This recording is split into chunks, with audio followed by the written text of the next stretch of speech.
D'accord, bienvenue à tous à cet atelier des urgences en rythmologie, ce webinaire qui fait participer euh, le groupe électrophysiologie et rythmologie.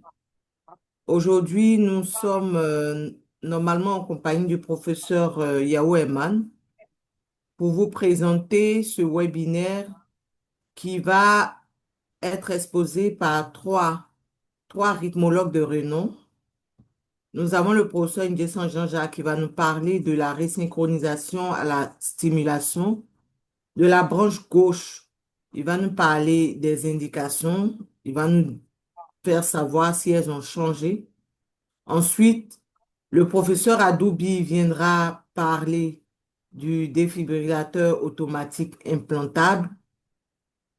Et nous allons terminer avec le docteur Kwame Stéphane qui va nous parler de l'exploration électrophysiologique, de l'ablation et qui va nous dire pourquoi et pour qui. Donc, si nous sommes prêts, nous allons incessamment donner le micro au professeur Nguessan Jean-Jacques, professeur à l'Institut de cardiologie d'Abidjan en rythmologie, qui va nous parler de la resynchronisation à la stimulation de la branche gauche, les indications ont-elles changé? Professeur Nguessan Jean-Jacques, vous avez la parole.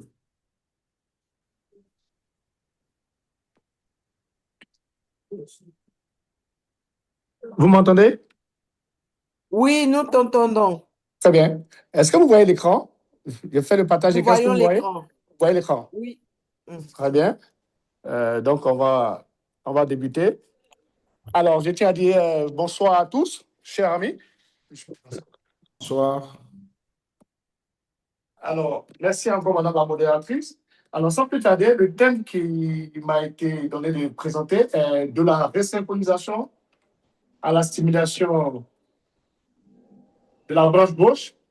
Les indications ont-elles changé? C'est bien ça. Vous m'entendez? Oui, nous t'entendons.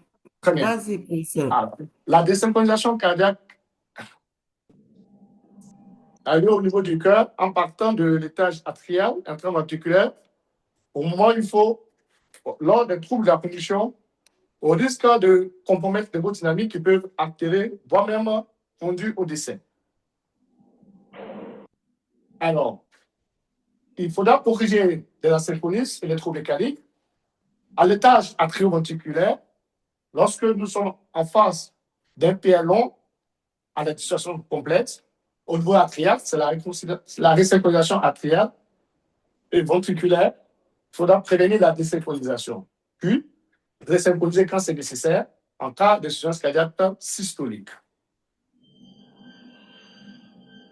Le cas où nous avons un PL long, les conséquences hémodynamiques sont les suivantes.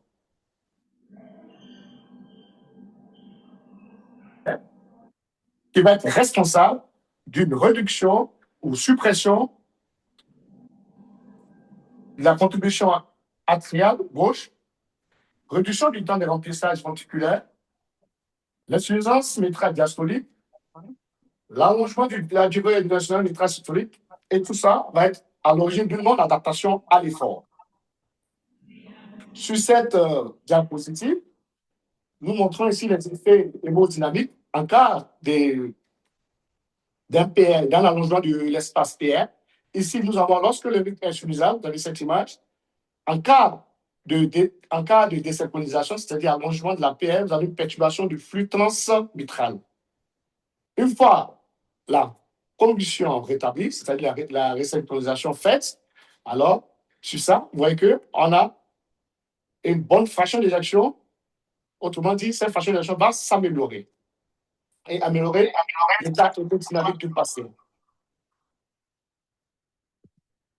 Concernant la resynchronisation atrioventriculaire, alors il faudra réaliser une stimulation synchrone dans le bloc atrioventriculaire. Et cette stimulation est physiologique et restaure le synchronisme atrioventriculaire et la fonction chronoton. Il faudra noter que la première implantation chez l'homme a été réalisée en 1969 et ce fut l'implantation d'un stimulateur cardiaque double champ en 1981. Sur cette plaque, nous voyons aussi le choix du mode de stimulation en cas de maladie du sinus ou d'un bloc atrioventriculaire de premier degré. Alors ici, nous avons des différents algorithmes qui sont tirés des guidelines, de l'ESC. Faisons un peu de l'historique concernant la resynchronisation cardiaque en cas d'insuffisance cardiaque. Il faut montrer que depuis 1993 est né le concept de la resynchronisation biventriculaire réalisé par CASO, l'équipe rennaise. Et de 1993 à 1999, alors, c'était une étude dans le cadre d'une étude sur l'insuffisance cardiaque aiguë avec un bloc de gauche-gauche, c'est le patient en insuffisance cardiaque, toujours la même équipe de Serge Cazot. Et dans les années 98 à 2000, alors, on a eu des études observationnelles concernant la CRT, l'implantation biventriculaire de certaines prothèses cardiaques, toujours avec l'équipe RNS dirigée par Christophe Leclerc. Là, c'était un peu l'historique de traitement concernant la resynchronisation cardiaque en cas d'insuffisance cardiaque. Sur cette plaque, c'est l'effet du. Ici, vous avez ici une structure ventriculaire gauche normale. Et ici, on note ici, en cas de désynchronisation du ventricule gauche, c'est-à-dire un bloc du ventricule gauche chronique ici, alors vous avez un modélage qui va affecter la contractilité en raison de la désynchronisation. Et par la même occasion aussi, comme autre conséquence, c'est une baisse de la fraction d'éjection systolique du ventricule gauche. Ici. Ici, c'est la mesure de la contraction de la paroi ventriculaire au Doppler tissulaire. Ici, sur la courbe, ici, vous avez la courbe en jaune, ici. En cas de bloc de bande gauche, voilà comment se comporte le Doppler tissulaire lorsque vous avez un bloc de bande gauche. Et ici, en vert, c'est la paroi latérale du ventricule gauche. Et on donne vraiment cette désynchronisation entre le septum et la paroi du ventricule gauche. Ici, c'est l'imagerie par déformation. C'est un peu la même chose ici. Ici, au niveau de. Vous avez ici, un cas de bloc de glande gauche complet, ici, avant une CRT, vous voyez qu'il y a une désynchronisation entre la courbe verte et la courbe jaune qui montre vraiment cette désynchronisation au niveau ventriculaire gauche. Et 12 mois après une resynchronisation, vous voyez que ici, on entend un parfait synchronisme au niveau des parois et le septum.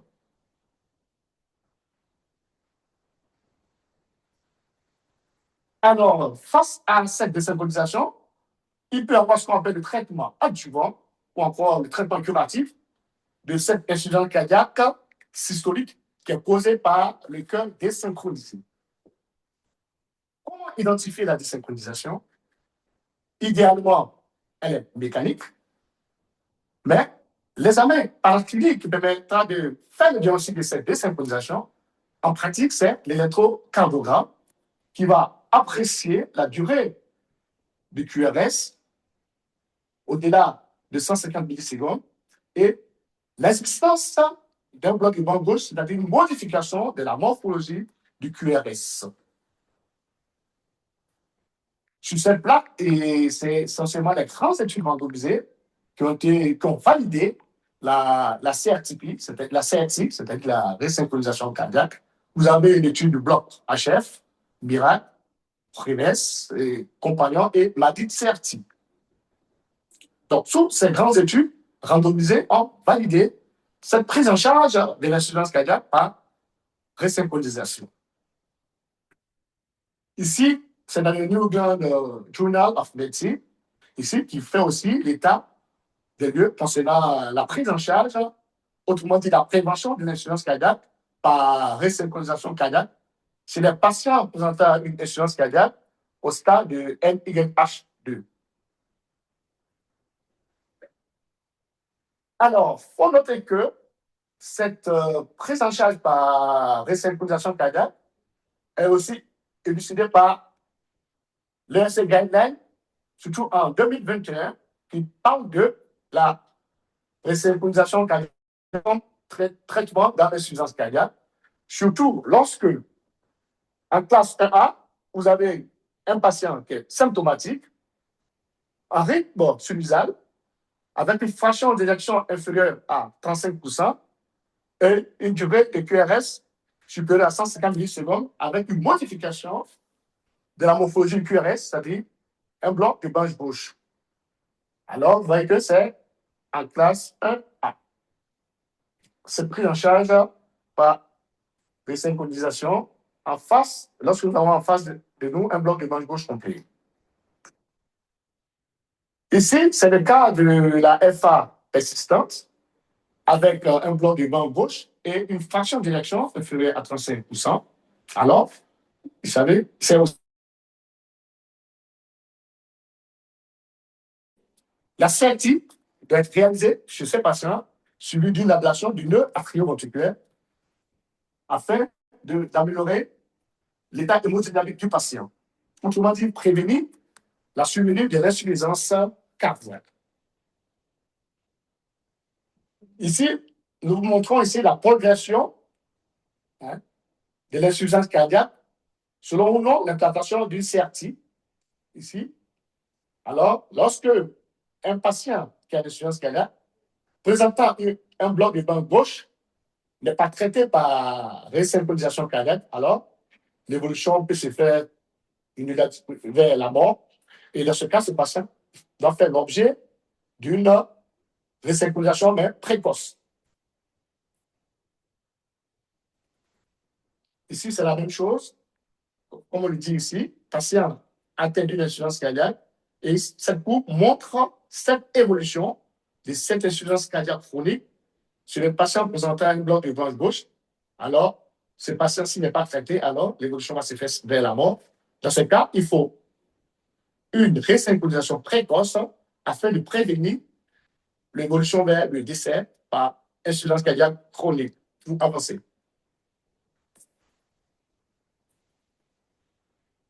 Ici, je vous parle de la valeur prédictive de la morphologie du QRS. Il s'agit d'une sous-analyse de matrice RT. Ici, à ma gauche, ici, c'est les patients qui ont présenté un bloc de branche gauche, alors qui ont bénéficié, il y a deux groupes de patients. Un groupe ayant bénéficié de l'implantation d'un défibrillateur automatique seulement, et le deuxième groupe a bénéficié d'une resynchronisation, mais par défibrillateur. Et on constate ici, il y a une probabilité de subir que la mortalité ici est plus basse sur les sujets ayant été resynchronisés, mais avec le défibrillateur, comparativement aux patients chez qui un défibrillateur uniquement a été implanté. Alors, ici, à ma droite, c'est les patients qui ne présentent pas de bloc de banc gauche, toujours deux groupes de sujets, l'un ayant bénéficié d'une implantation d'un défibrillateur automatique implantable et l'autre, en plus du défibrillateur automatique implantable, a été resynchronisé et on voit que les deux courbes sont pratiquement superposables. Comme quoi, pour dire que pour être répondeur, autrement dit, pour une amélioration de l'état hémodynamique des patients présentant une désynchronisation, il faut forcément identifier à l'électrocardiogramme, mais faire le diagnostic d'un bloc de branche gauche avec une QRS au-delà de 150 millisecondes.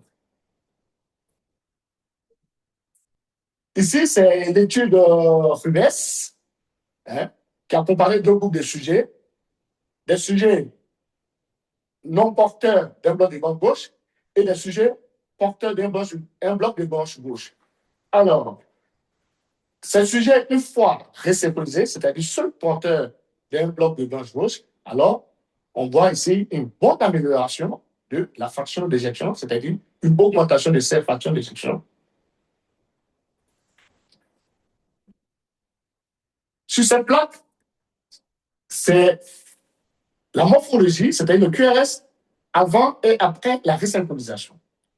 Ici, c'est un électrocardiogramme de sujet présentant un bloc de branche gauche et après resynchronisation, on voit ici un affinement du QRS, c'est-à-dire une diminution de la durée.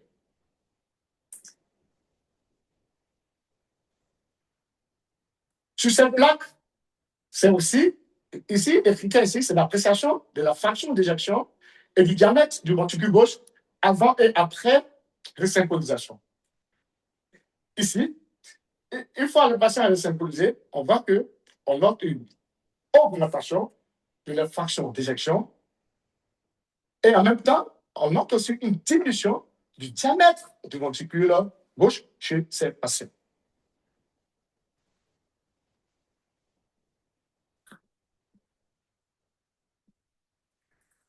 Alors, de façon pratique, qu'en est-il de la resynchronisation concernant le mode conventionnel? Alors, sur cette plaque ici, je vous montre un peu ici une resynchronisation qui a été faite avec,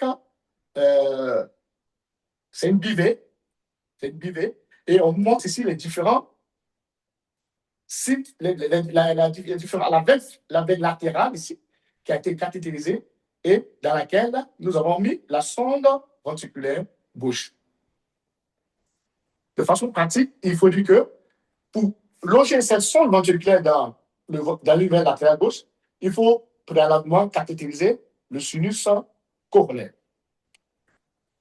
Alors, du point de vue anatomique, nous pouvons être confrontés à une variation de la structure anatomique du sinus coronaire, ce qui nécessite une variété de sondes ventriculaires gauche. Nous avons ici, on peut avoir des sondes avec une forme en S, une forme en J, et il va falloir faire le choix de ces sondes en fonction de l'anatomie d'une veine latérale qu'on aura cathétérisée.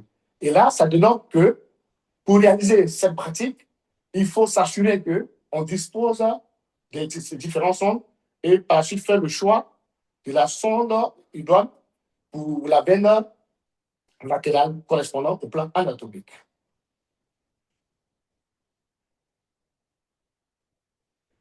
Alors, il faut noter que concernant la stimulation ventriculaire gauche, tout en revenant à la sonde ventriculaire, à l'époque, on avait les sondes bipolaires. Il faut noter que de nos jours, on dispose maintenant des sondes quadripolaires qui permettent de choisir des différents vecteurs en fonction du meilleur site où on aura la meilleure resynchronisation. Donc, aujourd'hui, c'est ce qui est admis par l'équipe qui resynchronise ces patients en cas de bloc de branche gauche complet. Ici, il s'agit d'un cas clinique de M. H qui présentait une cardiopathie dilatée, né en 72 et qui présentait une fraction d'éjection à 35%. Alors, ce patient a bénéficié d'un traitement optimal en 3 et 6 mois, traitement médical, bien sûr. Et ici, voici son ECG avant la CRT avec un gros bloc de branche gauche. Et le patient a bénéficié d'une resynchronisation avec implantation d'une sonde au niveau d'une veine latérale. Ici, il s'agit d'une sonde de défibrillateur et la sonde atriale. Donc ici, c'est un défibrillateur triple chambre qui a été réalisé sur ce patient. Et l'ECG, après resynchronisation, montre un affinement du complexe QRS. Voilà un peu ce que je pouvais dire sur la resynchronisation cardiaque au plan conventionnel. Alors, quelles sont les avancées du CRT?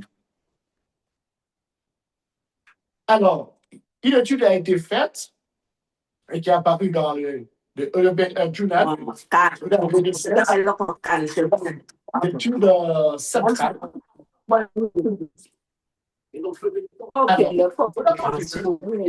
Selon les conclusions, la sonde ventriculaire droite peut être implantée soit à la pointe du ventricule droit, soit au niveau du septum. Alors, cette étude a fait une comparaison pour voir est-ce qu'il y avait un bénéfice à implanter la sonde ventriculaire à la pointe à la peste ou au niveau septum. Ici, je vous montre un peu sur cette diapositive hein, l'implantation ici d'une sonde ventriculaire droite qui a été implantée à la peste du VD et ici en mid septal, en OAG et en OAD. Alors, au terme de cette étude, on a montré qu'il n'y a pas d'infériorité que vous implantez votre sonde ventriculaire droite, soit en apex ou au niveau mid-septal, autrement dit au niveau du septum.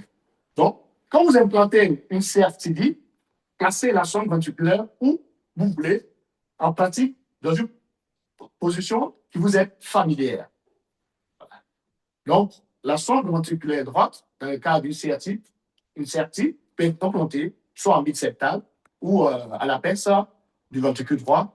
Il n'y a pas de différence significative en termes de résultats. Alors, concernant autre technique de resynchronisation, alors, de façon conventionnelle, je vous laisse expliquer que concernant la sonde ventriculaire gauche, on pouvait cathétériser, il fallait cathétériser le sinus coronaire, identifier une veine latérale et aller loger cette sonde dans une veine latérale et par la suite, il va entraîner une stimulation du ventricule gauche. Alors, certains auteurs ou praticiens sont allés plus loin. Pourquoi ne pas implanter une sonde gauche en endocavitaire? Parce que il peut s'avérer qu'on soit confronté à des problèmes anatomiques concernant le sinus coronaire. Il faut noter qu'il arrive des moments où le sinus coronaire est difficile à cathétériser. Alors, on s'est posé la question pourquoi ne pas implanter directement cette sonde ventriculaire gauche en endocavitaire. Alors, ce qui donne un succès de 90 à 98% hein, lorsque cette sonde est implantée au niveau épicardial.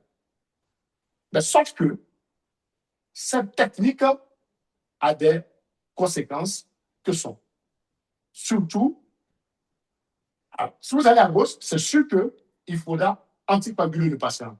Et dans cette pratique, on a eu des cas de survenue d'accident vasculaire cérébral et des cas d'accident vasculaire cérébral. Mais cette technique a été choisie parce que, comme je l'ai dit tantôt, on peut être confronté à des variétés anatomiques concernant le sinus coronaire qui peuvent être difficilement cathétérisables. Et ce sinus coronaire difficilement cathétérisable peut exposer à une exposition au rayon X pendant une longue durée, et ce qui est délétère pour le praticien. C'est pourquoi cette technique a été pratiquée, mais malheureusement, elle est pourvoyeuse de l'accident vasculaire cérébral. Il faut noter que, aussi, une des difficultés de cette technique, elle se fait par guidage échographie transœsophagène.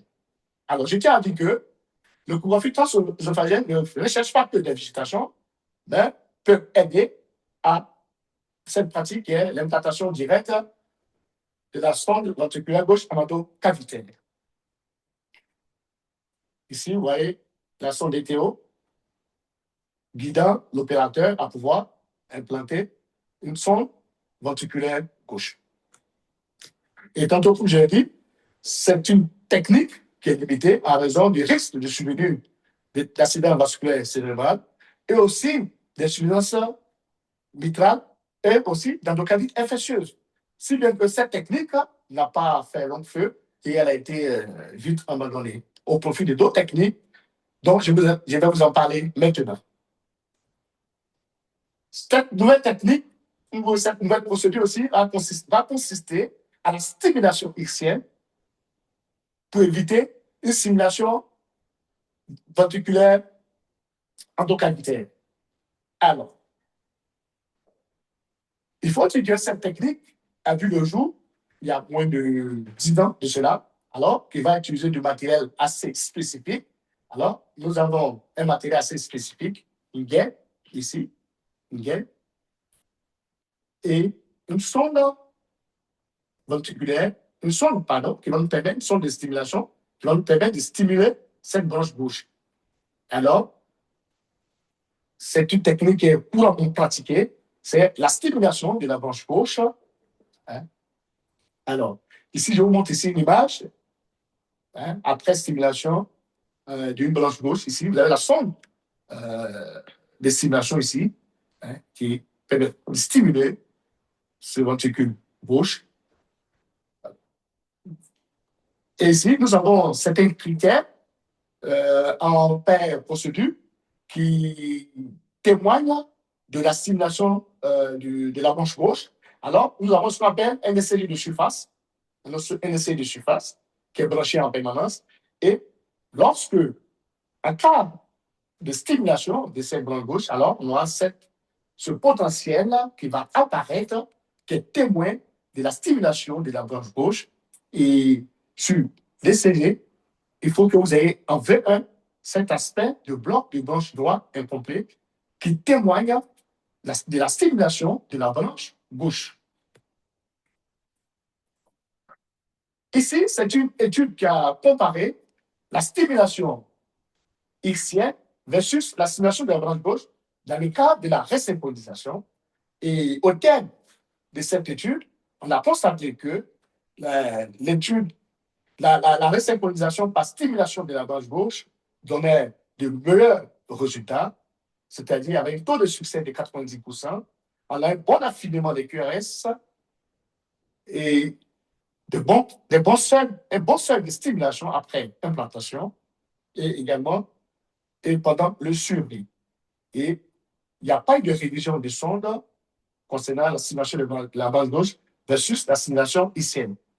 Donc, cette étude a conclu que la resynchronisation par stimulation de la branche gauche serait meilleure que la stimulation hertzienne.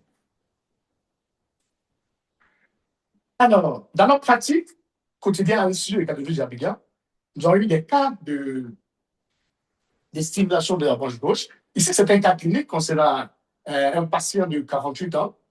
Je pense que c'est le premier patient chez qui nous avons réalisé la stimulation de la branche gauche.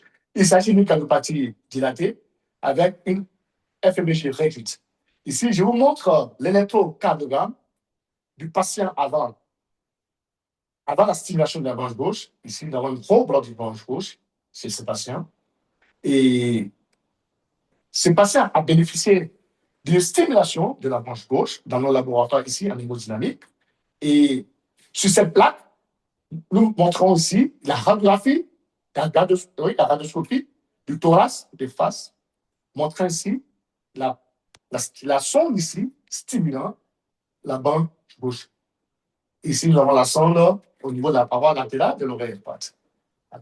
Donc, c'est pour vous dire que cette pratique est réalisable à l'Institut de cardiologie d'Abidjan et l'ECG, après stimulation de la branche gauche, alors, a montré un bon affinement de QRS comparativement à l'ECG avant la CRT.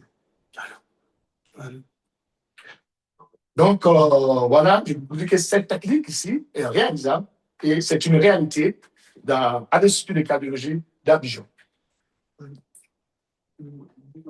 Alors, concernant la synchronisation, on peut être confronté au choix entre resynchroniser à partir d'un pacemaker ou un défibrillateur. Alors, il y a des critères pour faire le choix du type de resynchronisation que nous voulons faire. Alors, lorsque nous choisissons le choix concernant la CRTP, c'est-à-dire la resynchronisation par pacemaker, généralement, c'est les sujets âgés dont l'espérance de vie est inférieure à 1 an. Alors, chez ces patients, ce groupe de patients, alors, on peut être proposé à resynchroniser avec une CRTP, c'est-à-dire un pacemaker. Concernant le choix des défibrillateurs cardiaques, effectivement, c'est des sujets qui sont jeunes, qui ont moins de comorbidité et qui ont une espérance de vie au-delà d'un an. Voilà. Donc, pour faire le choix du type de synchronisation, alors, vous devez vous fier à ces différents critères selon les recommandations de la Société européenne de cardiologie. Alors, une chose est de les synchroniser, alors il faut faire le bon choix, c'est-à-dire le screening des patients. Parce que pour les synchroniser, il faut s'assurer que ces patients respectent des critères. Alors, on parlera de mauvais, de meilleurs répondeurs et de mauvais répondeurs. Et généralement, les meilleurs répondeurs sont ceux qui présentent une modification de QRS, c'est-à-dire un bloc de branche gauche et un bloc de branche gauche, un QRS large supérieur ou égal à 150 millisecondes. Et on a constaté que dans la population, les femmes étaient meilleures répondeuses comparativement aux hommes. Je ne saurais vous donner l'explication, mais c'est un constat. Concernant le mauvais répondeur, alors c'est lorsque vous avez un patient qui a des QRS fins ou qui a une modification de la morphologie du QRS, mais en réalité qui n'est pas un bloc de branche gauche.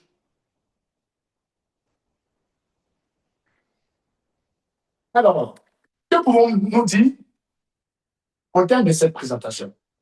Alors, il faudra répondre à la question posée au départ. De la resynchronisation cardiaque à la stimulation de la branche gauche, les indications n'ont pas du tout changé. L'indication du CRT ou de la resynchronisation repose sur la largeur du QRS, l'idéal, un branche de branche gauche et une durée de QRS supérieure à 150 millisecondes. Ne pas resynchroniser si le QRS est inférieur à 130 millisecondes.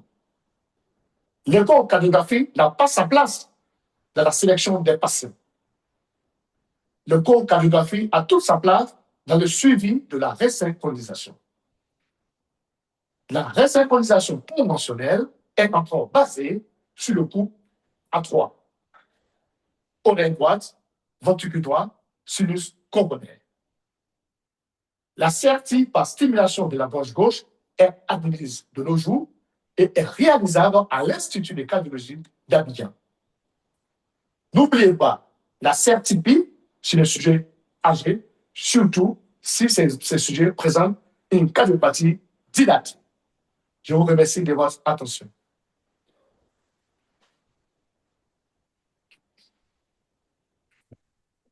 Merci beaucoup, professeur Jean-Jacques Nguessan. Merci pour cette très belle présentation. Professeur Yao, nous allons vous passer Oui, la parole je pense, 3 questions, le temps que le prochain orateur se mette en place, si vous êtes d'avis. d'accord. Merci beaucoup, docteur Kwame. Vous m'entendez? Oui, Oui, je très bien. D'accord. En tout cas, merci beaucoup et désolé pour mon retard. C'est la vie d'un cardiologue interventionnel, hein. Je sortais à peine de la salle justement pour une urgence coronaire. Donc, vraiment désolé pour ce retard. En tout cas, très belle Aucun souci. présentation du professeur Nguessan. En tout cas, très didactique. Voilà. Donc, je ne sais pas si vous avez des questions, on va prendre 2 ou 3 questions avant de continuer. Si vous avez des questions sur la présentation, sur la resynchronisation, je pense que la petite viendra en mangeant, hein. Je ne vois pas de main levée. Pas de questions pour l'instant. Je pense qu'ils ont tout compris. Mais je veux quand même poser une question au professeur Non, c'est les Nguessan. questions, c'est Jean-Jacques et Ok. Stéphane et qui vont les faire. Excusez-moi, vous pouvez fermer vos micros si vous ne parlez pas, s'il vous plaît. Donc, docteur Kwame, Oui. Ah, si j'ai vous voulez cru qu'il y poser. avait une question. Oh non, non, il y a quelqu'un qui parlait, mais je pense que c'est son micro qui n'était pas fermé. D'accord. Professeur Nguessan, Vous avez parlé des préférences. Vous avez dit qu'il n'y a pas de préférence au niveau de la CRT, que ce soit à gauche, que ce soit au niveau septal ou à la pointe. J'aimerais savoir, dans votre expérience de l'Institut, quelle est votre préférence à vous? Merci, Madame la modératrice, pour cette question, je dirais assez intéressante. Alors, il faut noter que concernant la CRT conventionnelle, nous l'avons débuté il y a pas longtemps. Et pour l'instant, nous mettons la sonde ventriculaire droite au niveau de l'apex. Et comme j'ai dit dans l'exposé, euh, que ce soit au niveau des septums ou au niveau de notre ventricule, au niveau de l'apex, il n'y a pas de différence significative en termes de meilleurs résultats. Et il n'y a pas d'infériorité. Donc, du coup, nous, comme nous sommes habitués, c'est comme le pacemaker, hein, on nous a formés avant qu'aujourd'hui le biceptal à une implantation à la pointe du ventricule droit. Et donc, nous sommes familiarisés à ce positionnement. Voilà, donc, pour vous dire que nous implantons la sonde droite à la place du ventricule droit. Merci. Merci beaucoup. Je vais embrayer avec une petite question. Est-ce que on va dire les différents cas que vous avez implantés jusqu'à présent, est-ce que vous avez un recul afin de voir, en fait, on va dire en termes d'évolution à long terme, est-ce que euh, sur le FEVJ en particulier, est-ce que vous avez un recul sur les quelques cas que vous avez déjà implantés? Merci. Effectivement, avec un recul, concernant le follow-up, ça fait pratiquement 5 mois que nous avons débuté cette technique. Et nous avons vu des patients 3 mois en consultation et qui ont amélioré leur façon d'éjection. Et pour dire que ça marche très bien. Et ils n'ont pas développé l'insuffisance cardiaque, au contraire, il y a une bonne amélioration de la FBG. Pour ceux que nous avons implanté, pour cette petite cohorte. Ah, merci beaucoup. Je pense que c'est une technique très encourageante, en tout cas dans notre contexte. Et en tout cas, on a eu à observer vraiment que c'est une technique qui est pleine d'avenir, en tout cas, chez nous, et qui est réalisable. Donc, je pense que c'est quelque chose qu'on va chercher à développer, notamment dans tous nos centres de cardiologie. Donc, tous vos patients, comme ils l'ont dit, qui répondent à ces critères avec des QRS larges, en particulier un bloc de banc gauche. En tout cas, n'hésitez pas, lorsque le traitement optimal ne fait pas bien au bout de 3 mois, de pouvoir les référer pour ce traitement-là. Donc, on va continuer avec la deuxième présentation, qui va être celle du professeur Adoubi. Cher maître, vous êtes là? Oui, je suis présent, merci. Donc, on va vous laisser la parole, en tout cas pour nous présenter, pour nous parler du défibrillateur automatique implantable, quand y penser. Donc, cher maître, vous avez la parole. Merci. Je vais demander à Jean-Jacques d'arrêter son partage pour que je puisse faire le mien.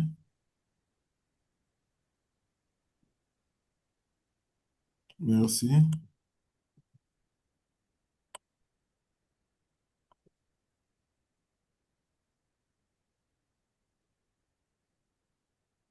Voilà. Donc, je voulais vous dire merci à la Société ivoirienne de cardiologie et, et le groupe de rythmologie de cette société d'avoir organisé ce webinaire pour les cardiologues non spécialistes surtout, pour leur parler des indications et de l'intérêt de réaliser les techniques de stimulation et de défibrillation chez leurs patients.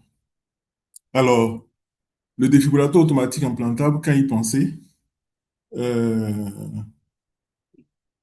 nous allons parler de cette technique en nous cantonnant essentiellement aux indications. Et les objectifs de notre présentation est de comprendre le rôle du DAI dans la prévention de la mort subite, d'identifier les indications actuelles en pratique courante, de distinguer prévention primaire et secondaire et de savoir quand référer le patient. Donc, je vais commencer rapidement par soulever deux cas cliniques, trois cas cliniques, pardon. Le premier cas clinique, c'est celui d'un patient de 55 ans qui a J20 post-infarctus myocarde suite à donc, un infarctus massif, a bénéficié d'une revascularisation de l'IVA en antérieur de son IVA, pardon, et qui était au stade 2 de la NYHA. Son écho a mis en évidence une fraction d'éjection à 30% avec akinésie antéro-apicale et son ECG a mis en évidence un rite sinusal avec des séquelles de nécrose. Il a été mis sur traitement médical optimal avec les 4 fantastiques.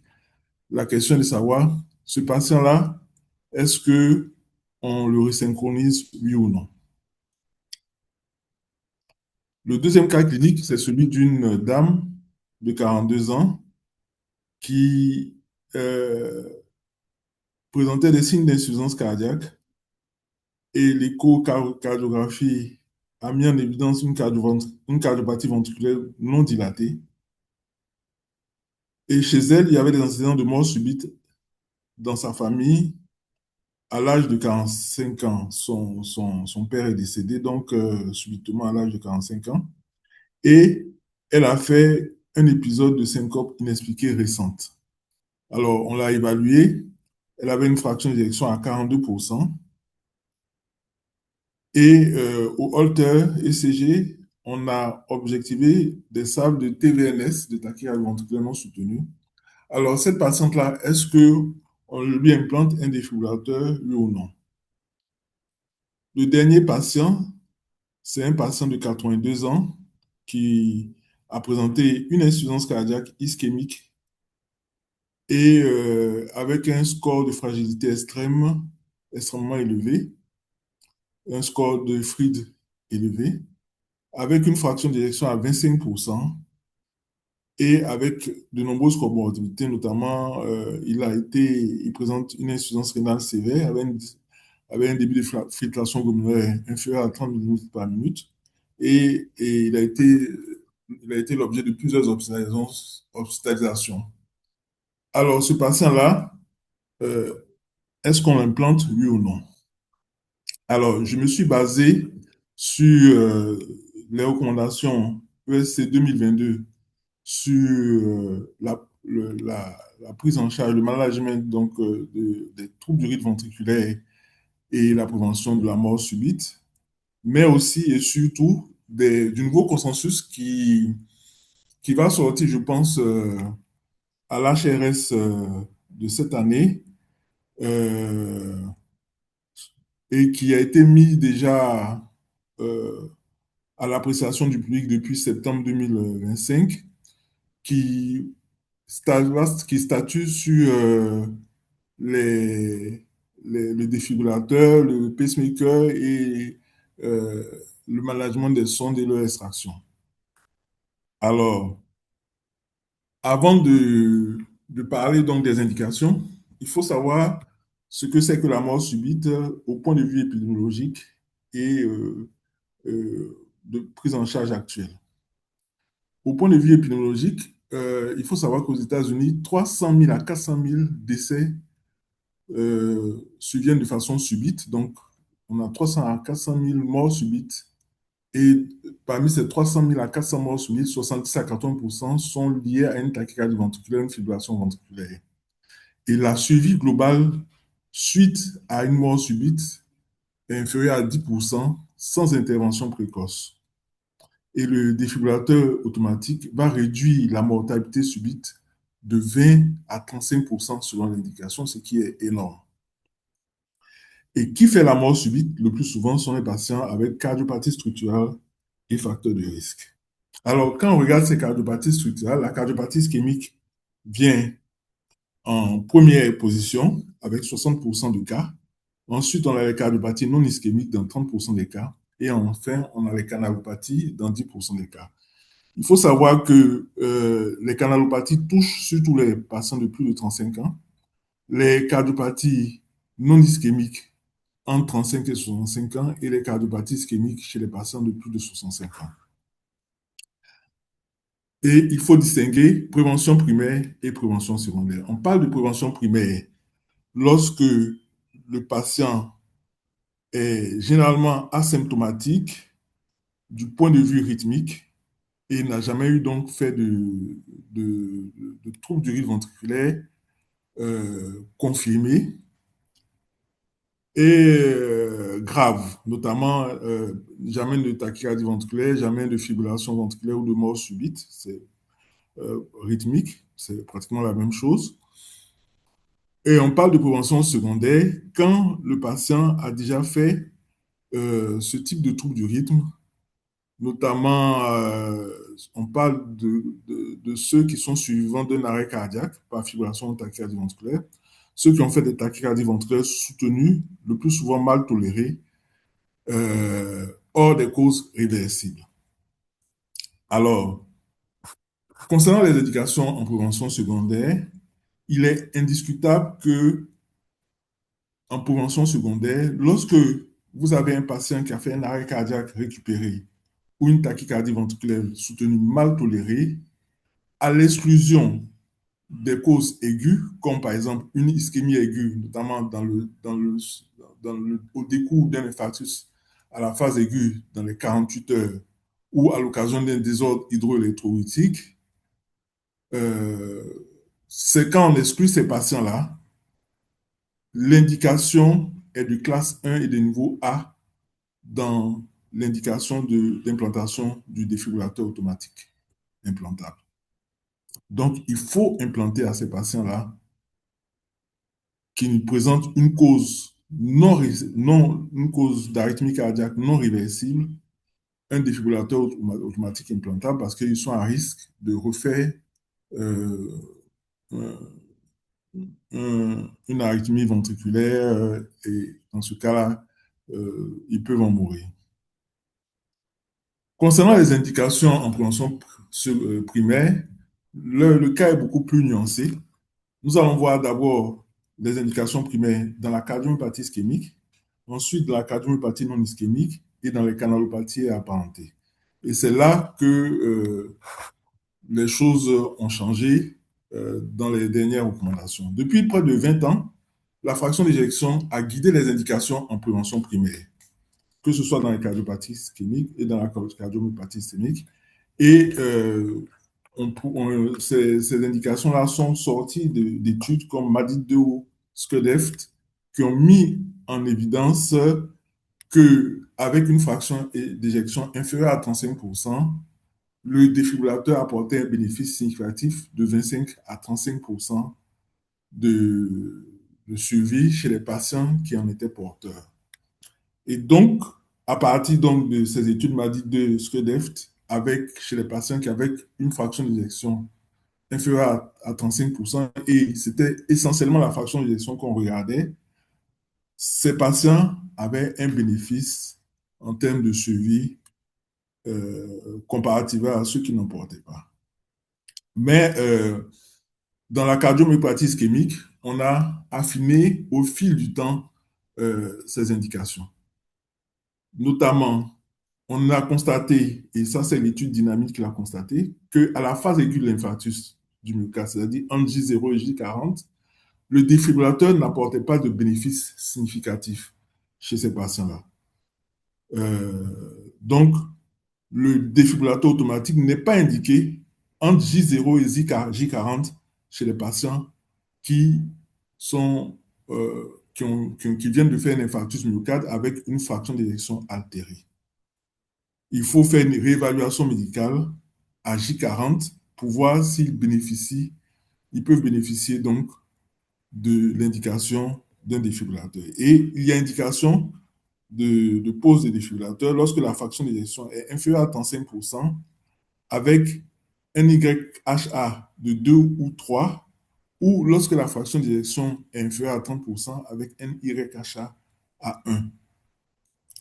Quand les patients bénéficient d'une revascularisation, il faut attendre 90 jours, donc 3 mois, avant de se décider, avant de les réévaluer. Et s'ils rentrent dans les indications suscitées, alors ils peuvent bénéficier donc d'un défibrillateur automatique implantable. Maintenant, on a une zone grise, c'est-à-dire les patients qui ont une fraction d'éjection entre 36 et 40%, avec des TVNS spontanés. Chez ces patients-là, il est recommandé de leur faire ce qu'on appelle une stimulation ventriculaire programmée pour voir si on déclenche une tachycardie ventriculaire et si c'est le cas, on leur implante un défibrillateur.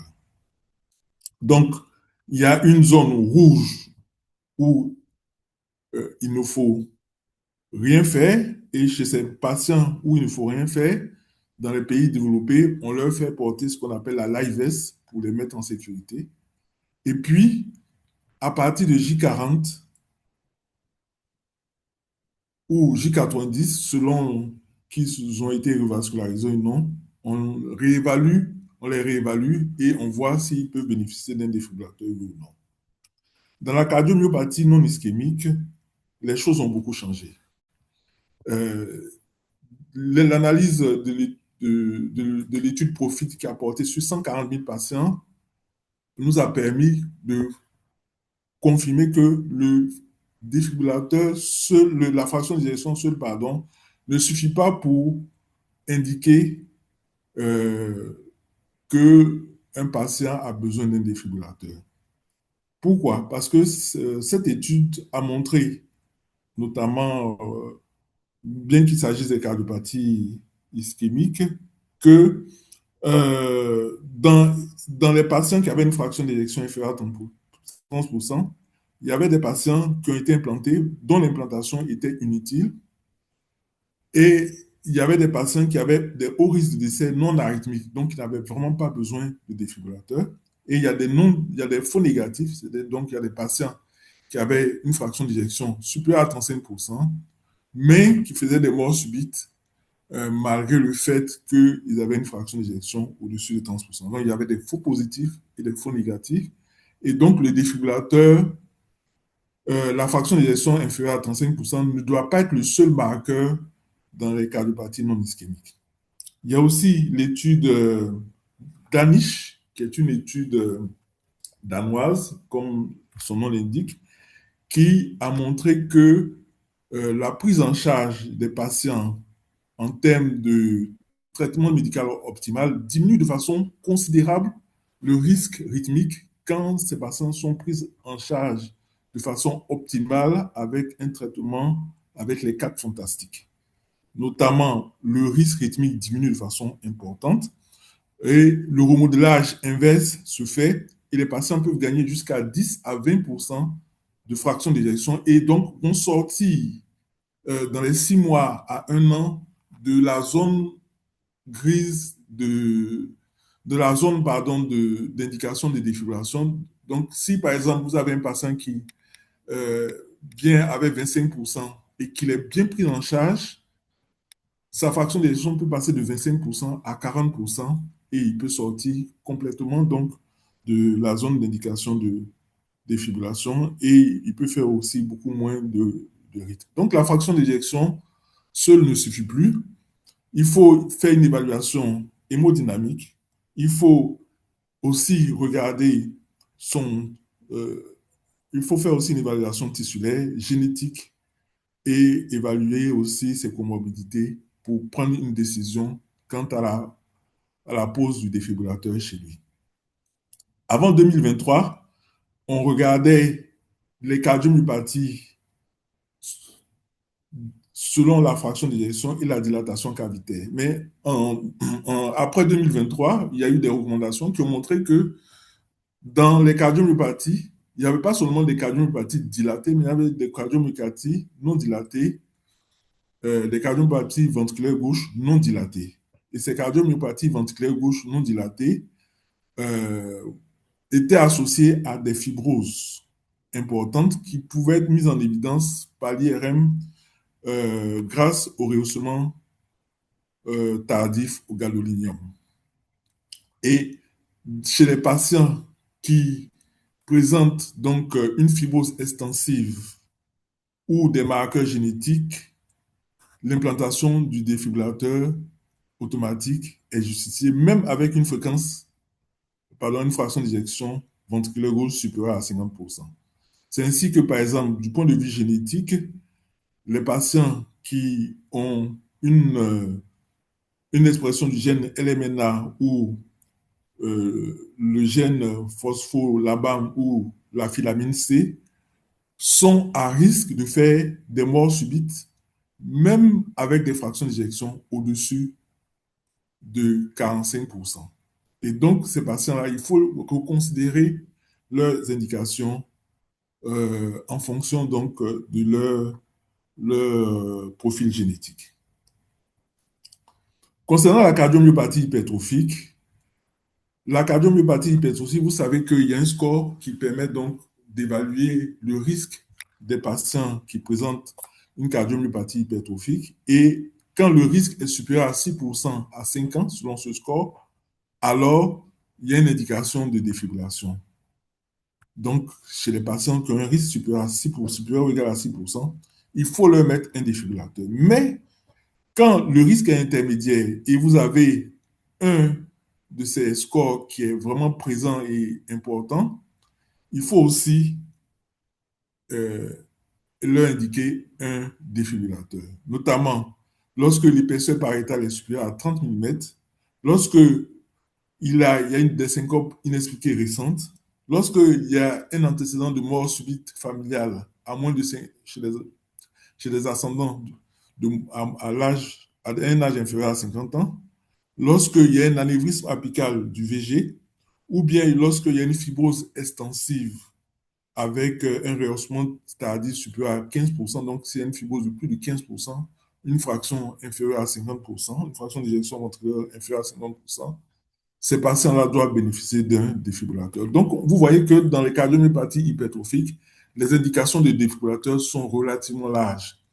Et il faut screener les patients qui ont cette cardiomyopathie expressive. Vous savez qu'il y en a énormément en Afrique. Et il faut les conduire vers le défibrillateur. Donc, c'est un peu la même chose que je disais. Concernant les syndromes arythmogènes et les canalopathies, la notion de malade asymptomatique est plutôt limite parce que généralement, on attend qu'il y ait un symptôme, notamment des syncopes ou des troubles du rythme ventriculaire avant de faire une implantation de défibrillateur. Dans le cas du syndrome de Brugada de type 1, associé à des syncopes suspects ou un arrêt cardiaque récupéré, l'indication de défibrillateur est de classe 1 ou 2A.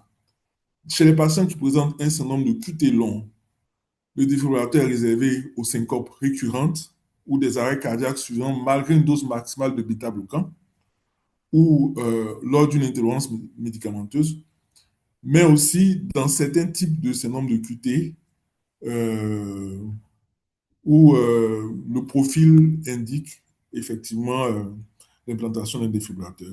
Dans la TV polymorphe catécholinergique, on met un défibrillateur automatique en cas d'échec avéré du traitement médical, c'est-à-dire bêta-bloquant plus frécainide, et en cas de dénervation sympathique qui ne marche pas malgré euh,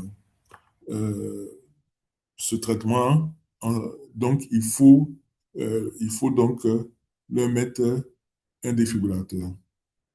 Dans la cardiomyopathie arythmogène du ventricule gauche, on regarde la fraction d'éjection, mais on regarde aussi l'inductibilité des tachycardies ou bien la présence des tachycardies ventriculaires récidivantes pour indiquer donc la pose d'un défibrillateur. Et on contre-indique un sport à haute intensité comme dans la cardiomyopathie hypertrophique.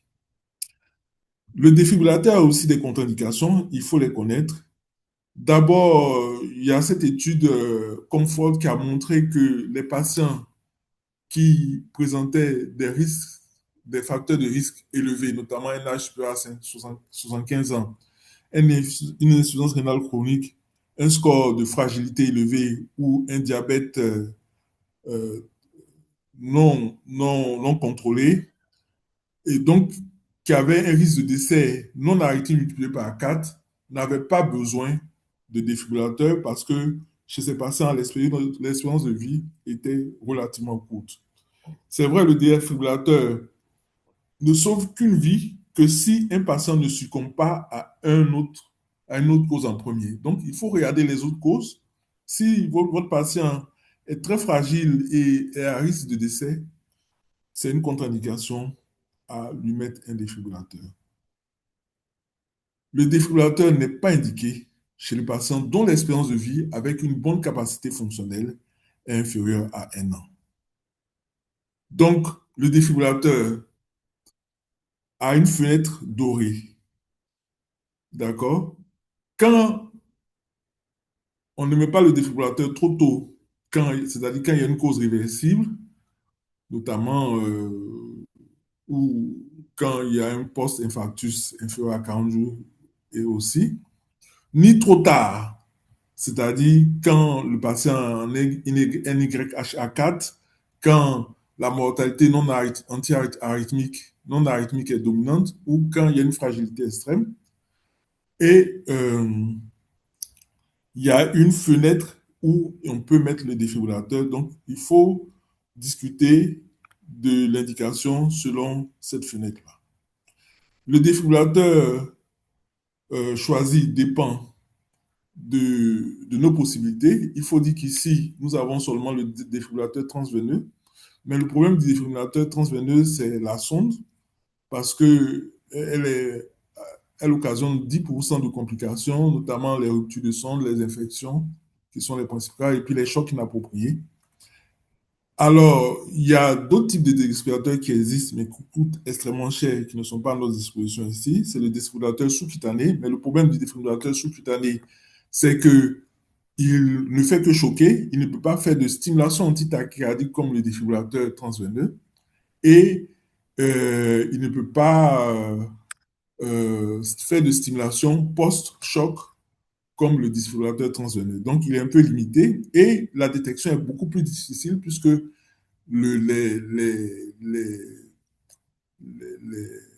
l'électricité, les signaux électriques ne sont pas intracardiaques, mais sont à la surface. C'est pour cette raison-là que on a mis les laboratoires Medtronic ont développé ce qu'on appelle le défibrillateur extravasculaire, le EV-ICD, où la sonde est placée en dessous du sternum et est posée sur le péricarde. Et donc, la détection est meilleure et la possibilité de stimulation antitachycardique est possible. Donc, chez le problème du défibrillateur transveineux, comme j'ai dit, c'est le risque infectieux et puis les fractures de sonde. Le SICD, lui, il est privilégié chez les sujets jeunes où on veut faire une préservation veineuse. Et le EVICD, lui, il est, il est indiqué dans toutes les situations.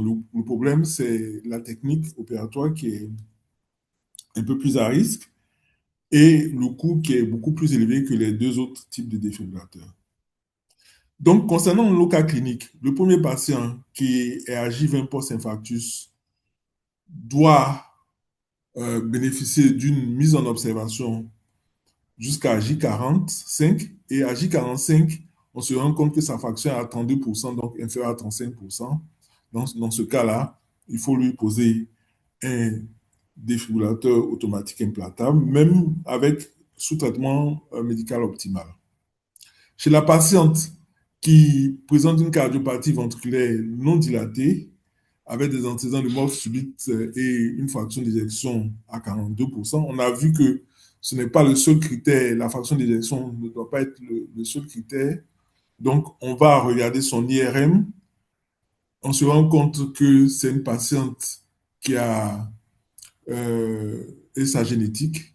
Et donc, on se rend compte que c'est une patiente qui a un gène, une mutation LMNA, donc une laminopathie. Et donc, avec présence de TVNS et syndrome inexpliqué, alors il lui faut un défibrillateur.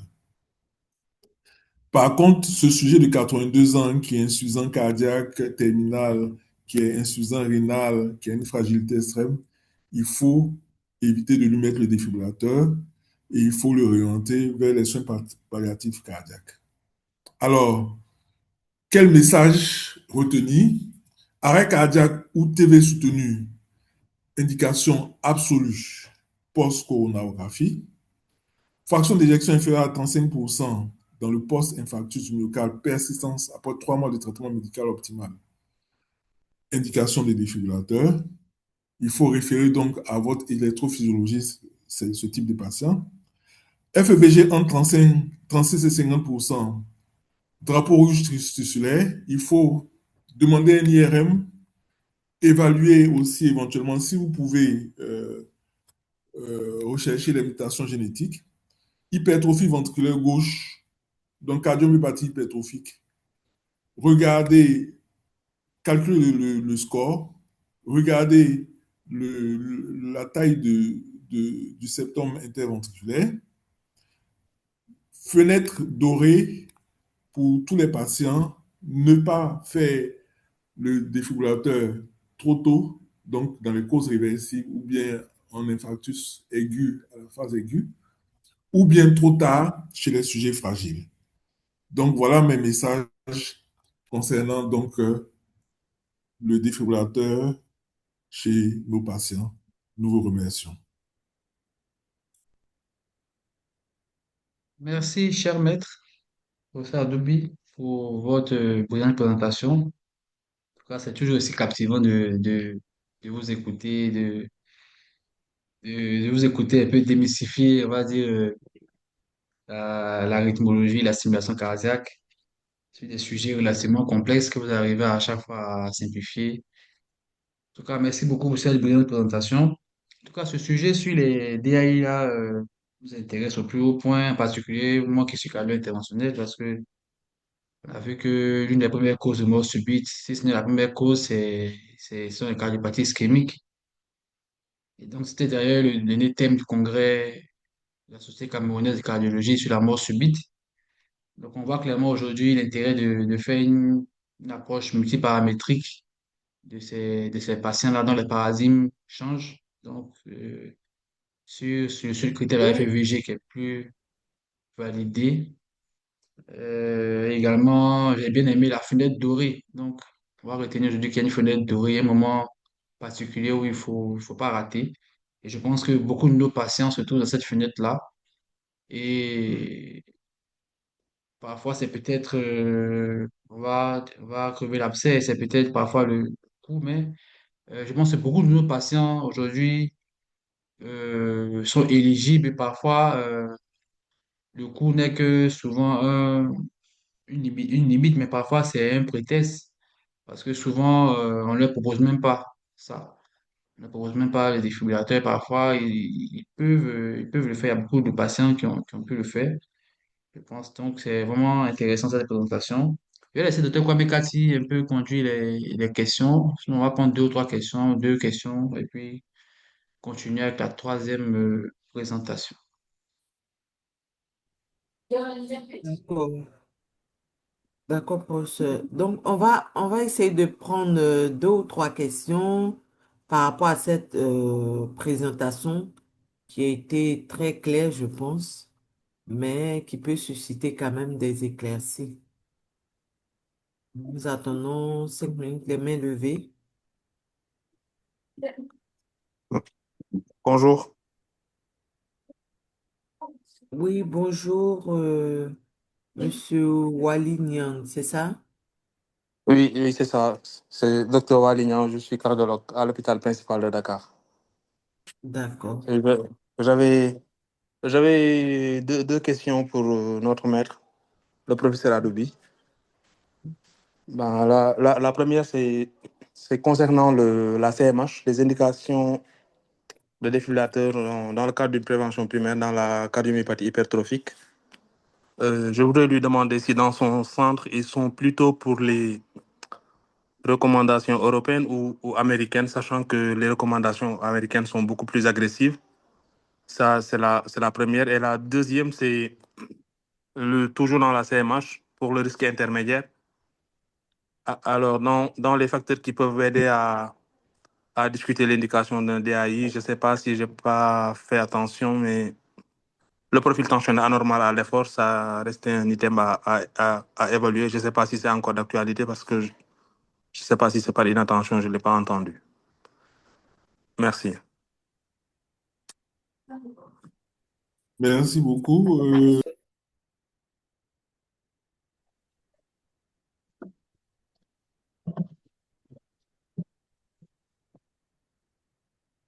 Oui, professeur.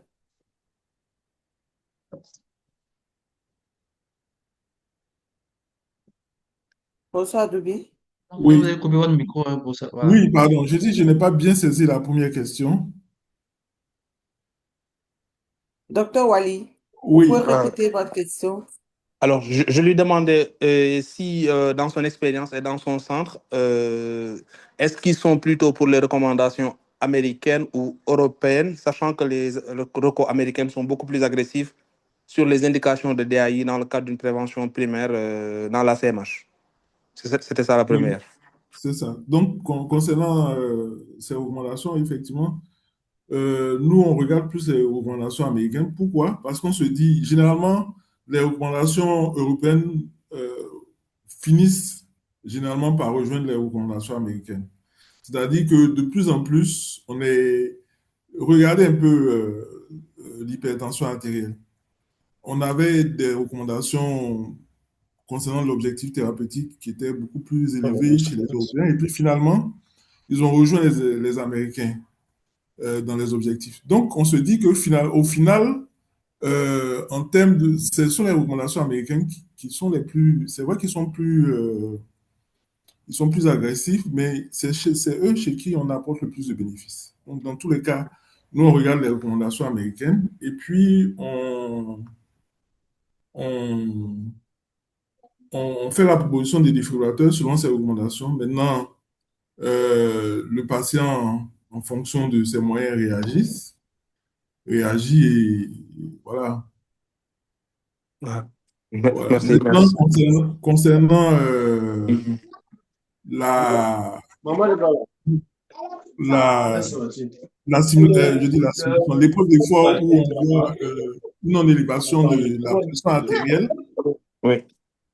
à ce que je sache, ça ne fait pas partie des recommandations américaines, mais ça fait plutôt partie des recommandations européennes. Donc, c'est pour Ouais. cette raison-là que je n'en ai pas parlé, en fait. Ah, d'accord. Voilà, D'accord. la réponse anormale de la pression artérielle à l'effort, Mhm. ça fait partie plus de la recommandation européenne. C'est pour ça que je n'en ai pas parlé. Dans les recommandations américaines, il y a les antécédents de mort subite, il y a l'hypertrophie ventriculaire gauche, il y a la syncope inexpliquée, il y a l'anévrisme apical, il y a la fraction Mhm. d'éjection inférieure à 50%. Et Mhm. puis, il y a le TVNS et puis il y a le rehaussement tardif aussi. Donc, voilà. Mhm. Merci, merci, merci beaucoup, cher maître. Mon docteur Hervé Méli Banaka peut fermer son micro.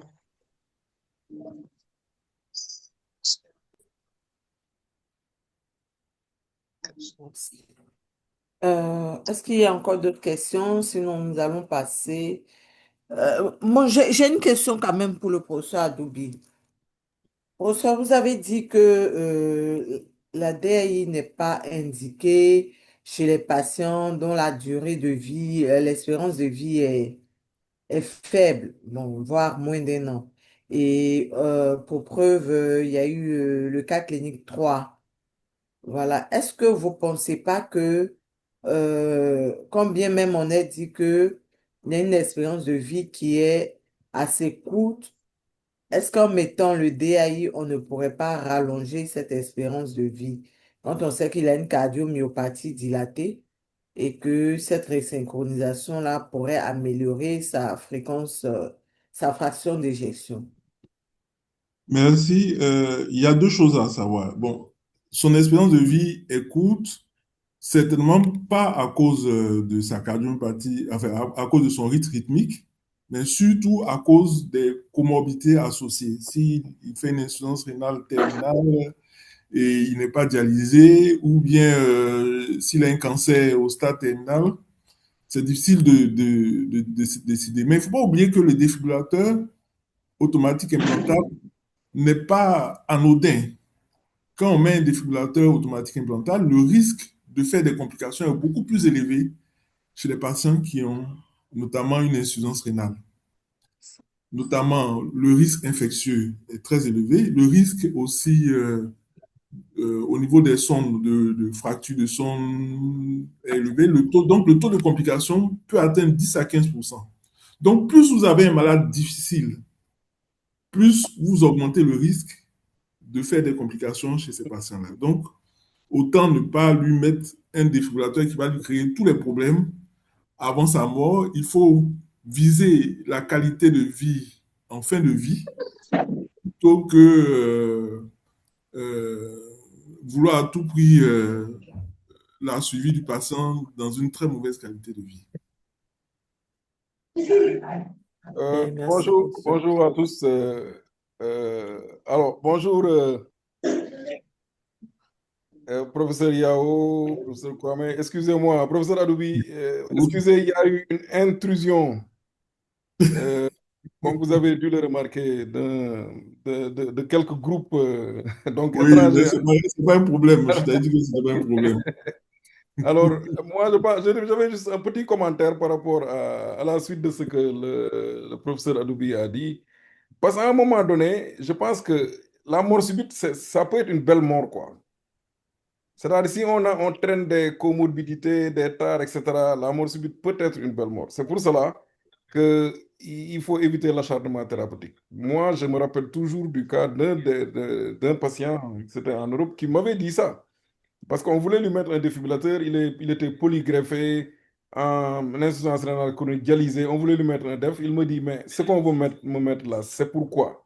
Je lui dis, c'est pour éviter la mort subite. Il me dit, je n'en veux pas, moi je veux une mort subite, c'est ce que je ne veux pas qu'on me traîne, etc. Vous voyez, donc, c'est pour cela, dans ces situations-là, je pense qu'on peut effectivement c'est ce qui explique pourquoi les sociétés savantes disent que si il y a beaucoup de comorbidités, si l'espérance de vie est très faible, il n'y a pas une indication de mettre un défibrillateur. Ça va à la suite de ce que le professeur Adoubi vient de dire. Encore une fois, je félicite le professeur Adoubi et le professeur Ngessa pour la brillante présentation. Merci. Merci, cher maître. Merci pour votre contribution à ces réactions-là. Merci beaucoup. Je pense qu'on va continuer. On a encore une troisième présentation. Donc, on Ça. va laisser la place à Dr. Kwame Stéphane. Dr. Kwame Stéphane, qui est le dernier cru de la rythmologie ivoirienne, qui va vous parler aujourd'hui de l'exploration électrophysiologique et l'ablation. Pour qui, pourquoi et pour qui? Donc, Dr. Kwame Stéphane, vous avez la parole pour nous présenter ce sujet-là.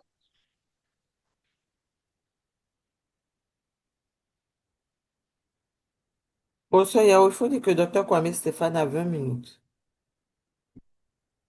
J'ai pas compris? D'accord. Dr. Merci, Kwame Stéphane a 20 minutes. Oui, tout à fait. Donc, il a intérêt merci, à respecter le temps. Je ne sais pas si vous m'entendez. Oui, nous vous entendons, docteur. D'accord. Oui, Est-ce que mes diapos sont visibles déjà? C'est juste pour oui, bien assurer. visible en plein écran, ouais. C'est bon. D'accord. Merci, cher maître, et merci, chers collègues. Donc, je suis Stéphane Kwame. Donc, à la suite de mes maîtres, le professeur Jason, le professeur Adoubi, à qui je tiens à rendre un hommage pour, je dirais, la formation dont j'ai pu bénéficier d'eux et qui me permet aujourd'hui de pouvoir vous entretenir aujourd'hui sur l'exploration électrophysiologique et l'ablation. Pourquoi et pour qui? Il faut savoir que l'exploration, les données que je vais partager ici sont tirées des recommandations de l'ESC 2018-2019 sur les syncopes, les troubles du rythme supraventriculaire et la prise en charge des arythmies en 2024. Donc, l'exploration électrophysiologique, c'est une procédure qui est invasive et qui va permettre de pouvoir analyser l'activité électrique en cas cardiaque. L'ablation par cathéter, quant à elle, elle est une technique qui est invasive et qui va consister à éliminer un foyer arythmogène. Ce sont des techniques qui ne sont pas nouvelles, qui sont utilisées depuis plus de 30 ans. Mais dans notre contexte ici, on va dire en Côte d'Ivoire, il y a très peu qu'on les utilise. Du coup, l'enjeu aujourd'hui, c'est de savoir identifier les bons patients et au bon moment afin de pouvoir les intégrer à notre pratique quotidienne. Donc, je souhaiterais que l'exposé, je dirais, soit participatif. Donc, pour cela, j'ai élaboré des cas cliniques, 2 cas cliniques au total. Donc, le premier cas clinique que je vais vous partager est celui d'une dame de 83 ans qui est suivie pour une hypertension artérielle et qui a présenté 2 épisodes de syncope qui suivaient au repos pour lesquels il n'y avait pas de prodrome. Et à l'admission, on a remarqué qu'elle avait des chiffres de tension qui étaient corrects avec une fréquence cardiaque à 65 battements par minute. L'examen cardiovasculaire, lui, il était sans particularité, il en était de même pour l'examen neurologique. Donc là, j'ai une première question, c'est au vu de cet électrocardiogramme que je vais laisser à l'auditoire de pouvoir analyser, quelle est potentiellement votre interprétation que vous pouvez en faire? Donc je laisse, on va dire 30 secondes.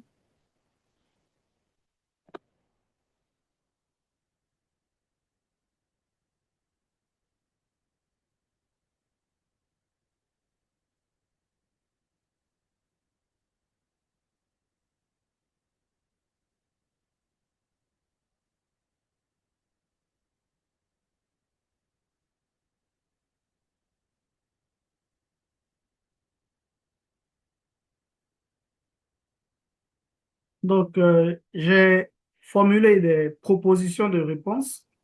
Dans un premier temps, est-ce que c'est un rythme sinusal avec un bloc trifasciculaire? Un bloc sinusal avec un bloc de branche gauche complet, un rythme sinusal avec un bloc trifasciculaire, ou est-ce un tracé normal, voire autre réponse. Je ne sais pas si dans l'auditoire, il y a quelqu'un qui voudrait potentiellement nous donner une ou des réponses sur ce tracé.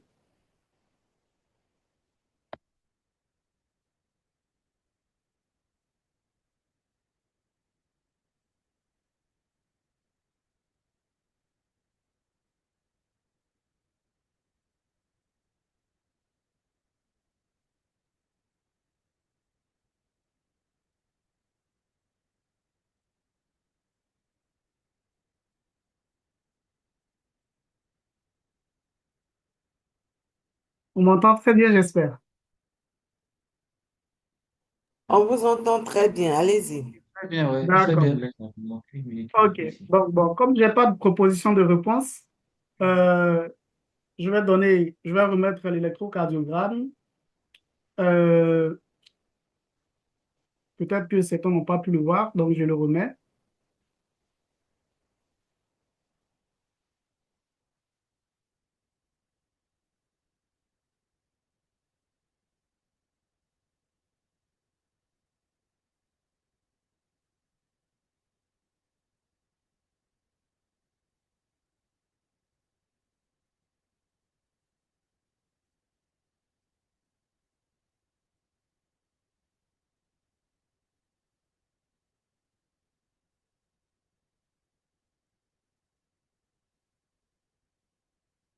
Bon, on va avancer alors, vu que Ouais, je n'ai bon. pas de proposition de réponse.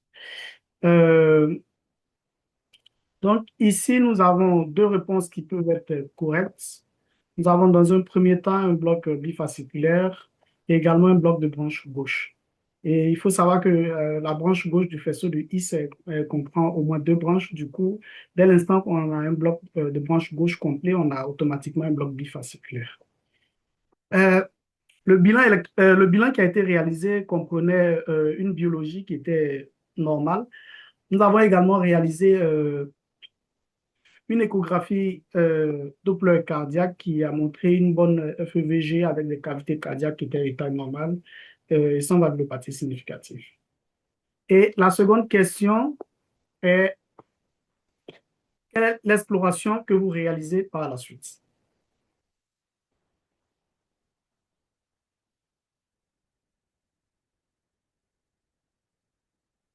Je trouve le chat assez timide, il n'y a pas de réponse.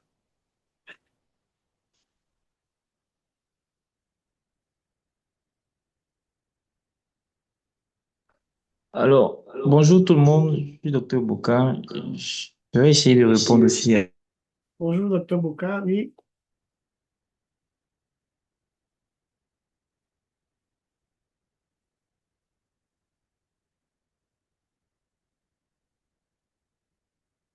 Je pense qu'on peut faire une électrophysiologie. une exploration électrophysiologique, c'est ça? Allô, vous m'entendez? Oui, je vous entends. Oui. On peut faire une exploration électrophysiologique pour mesurer effectivement le HV. D'accord. Effectivement, c'est une bonne réponse. L'exploration électrophysiologique pourrait être réalisée après qu'on ait réalisé les bilans non invasifs, à savoir un Holter ECG, euh, si la patiente, on va dire, était en âge de pouvoir faire d'autres examens comme le TIL test et tout ça, on aurait pu potentiellement le réaliser. Mais euh, nous, chez cette patiente, nous avons préféré réaliser une exploration électrophysiologique après que le Holter ECG soit revenu sans particularité. Donc, nous avons réalisé une exploration électrophysiologique. Je vous indique euh, de façon brève ce qu'on peut voir sur ce tracé. Donc, sur cette image, on a trois tracés qui correspondent à des électrocardiogrammes de surface D1, AVF et V1. Et on a une électrode qui est positionnée dans le ventricule droit, une électrode qui est positionnée au niveau du faisceau du IS, qui va permettre de pouvoir recueillir à la fois le signal atrial, le signal du IS que j'indique ici, et aussi le signal ventriculaire.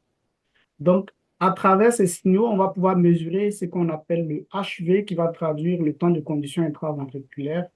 Et quand il est perturbé, allongé au-delà de 70 millisecondes, dans notre contexte, qui pourra être une indication de stimulateur cardiaque devant le haut risque que le patient développe par la suite un trouble, un bloc auriculo-ventriculaire complet.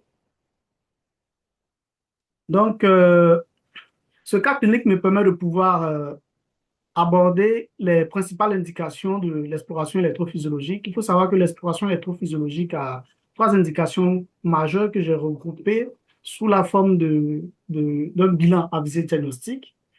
Un bilan qui va permettre de pouvoir faire une stratification du risque, soit le risque de mort subite ou potentiellement le risque que le patient présente des troubles de la conduction. Et l'exploration électrophysiologique pourra également guider la thérapeutique. Dans un premier temps, l'exploration à visée diagnostique, ça pourra être des patients chez qui on suspecte des syncopes qui sont d'origine rythmique. Le patient qui se plaint, par exemple, de perte de connaissance, qui sont précédés, par exemple, de palpitations. Ça pourrait être également des tachycardies à QRS fin qui sont mal caractérisées. On n'arrive pas à faire la distinction. Est-ce que c'est une tachycardie orthodromique, une tachycardie intranodale, une tachycardie atriale? Au vu de l'exploration électrophysiologique, on pourra poser un diagnostic clair et net. Et ça pourra éventuellement être une tachycardie à QRS large pour laquelle on n'est pas très sûr du diagnostic. Est-ce que c'est une tachycardie ventriculaire?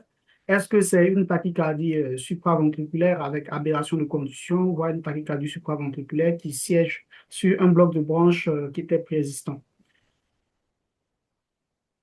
Dans le cadre du diagnostic également, l'exploration électrophysiologique pourra permettre de pouvoir distinguer, de pouvoir faire la lumière sur une suspicion pardon, de dysfonction sinusale.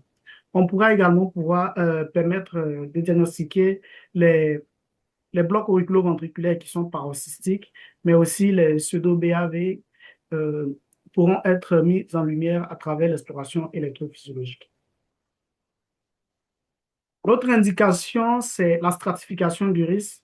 Comme le cas que nous avons présenté tout à l'heure, la patiente qui présente un bloc bifasciculaire avec syncope, avec le HV qui était allongé, qui permettait de montrer que c'est une patiente qui était à risque de pouvoir développer plus tard un trouble de la condition important. Donc, nous avons suggéré l'implantation, nous avons indiqué l'implantation d'un stimulateur cardiaque qui a été réalisé.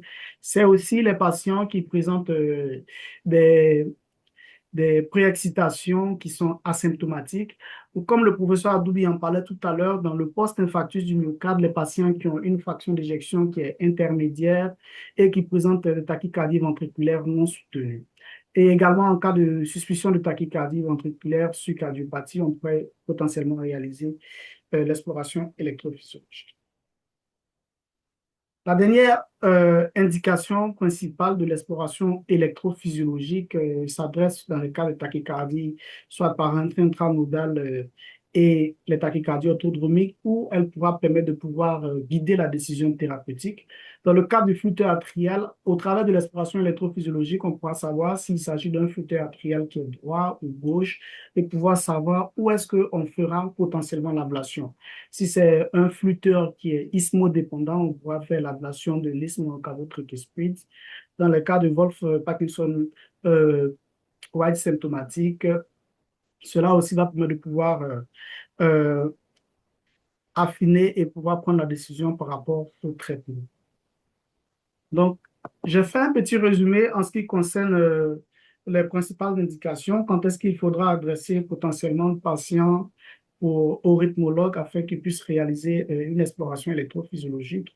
Il s'agit principalement des cas de syncope qui sont inexpliqués avec un électrocardiogramme qui est anormal, des cas de blocs de branches, des blocs bifasciculaires avec syncope, des tachycardies mal tolérées, les cas de Wolff-Parkinson-White et dans le cas du post-infarctus avec la fraction d'éjection qui est intermédiaire avec tachycardie ventriculaire non soutenue.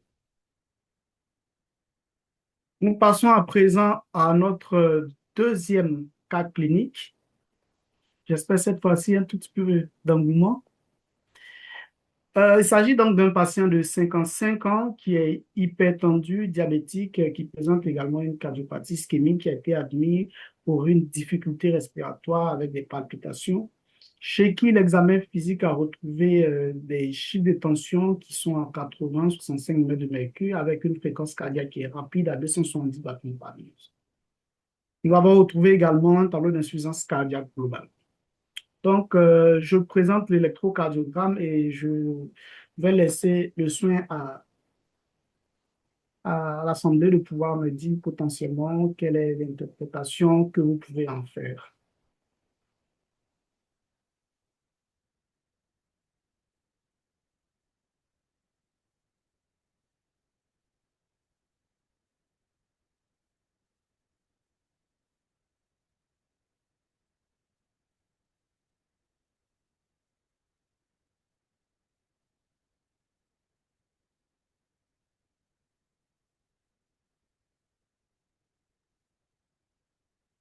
Je ne sais pas si veut se lancer déjà. Je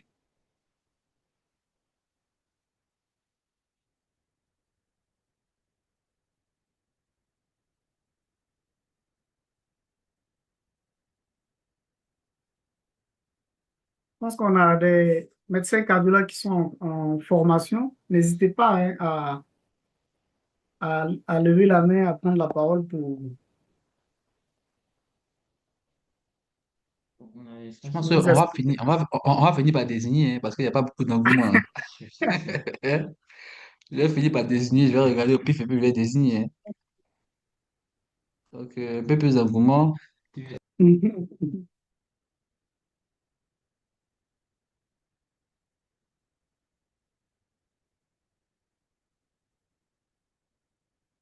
Donc, j'attends encore 30 secondes. S'il n'y a pas de réponse, je pense que je vais malheureusement devoir avancer.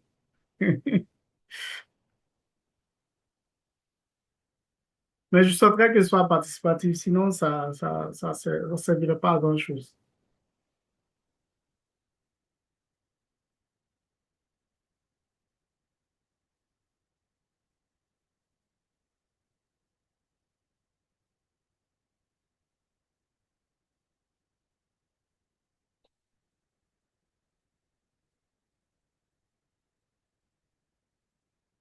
Bon, ben, vu qu'il n'y a pas de réponse, donc déjà, ce qu'on voit, c'est que c'est une tachycardie qui est tantôt à QRS large et à QRS fin. Il y a quelqu'un qui veut répondre? Une FA sur faisceau accessoire, probablement. C'est qui a parlé, s'il vous plaît? Docteur Wali, cardiologie, hôpital principal, Ah, Dakar. d'accord. Docteur Wali, d'accord? Donc, vous Ouais. disiez Je disais, on peut évoquer une FA sur un faisceau accessoire. fibrillation atriale sur flexo accessoire. Bingo. Effectivement, c'est une fibrillation atriale sur flexo accessoire. Donc, un aspect de supervolve qu'on peut voir ici. Donc, tachycardie qui est irrégulière. On peut le voir déjà avec ce semblant de préexcitation sur les électrocardiogrammes, sur les QRS qui sont là, et avec un aspect d'accordéon. On a tantôt les QRS qui se rapprochent et après qui s'éloignent, par la suite qui se rapprochent et qui s'éloignent. Donc, les moments où les QRS sont larges, ça va traduire les fois où l'influx va passer par la voie accessoire et les fois où les QRS seront fins, ça va traduire le moment où l'influx passe par le nœud auriculo-ventriculaire. Donc, ça voudrait dire que la voie accessoire atteint sa période réfractaire. Donc, ça, c'est un aspect assez typique de fibrillation atriale préexcitée. Et là, j'ai une autre question. Malheureusement, pour vous, je dirais, vu qu'il n'y a pas assez d'engouement, quelle est votre conduite à tenir?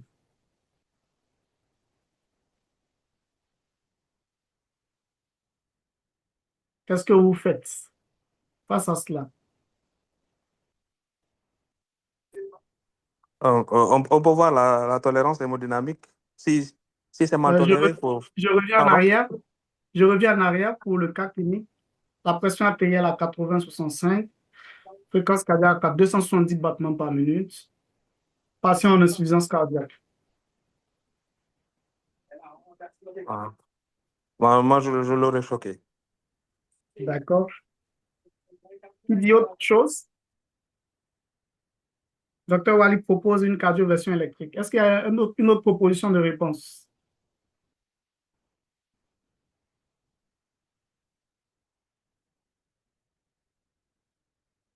Je suis entièrement d'accord avec Docteur Wali. C'est la bonne proposition, c'est la bonne réponse. Il faut faire une cardioversion électrique.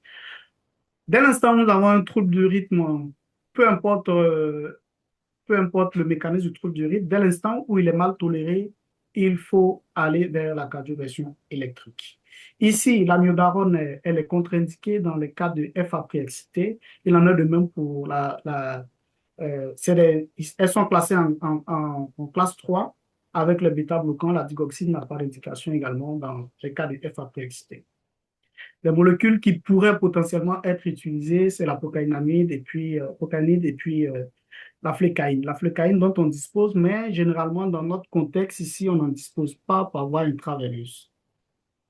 Donc, juste ce qu'il faudrait savoir, c'est d'éviter tous les médicaments qui vont avoir une action sur le nœud auriculo-ventriculaire.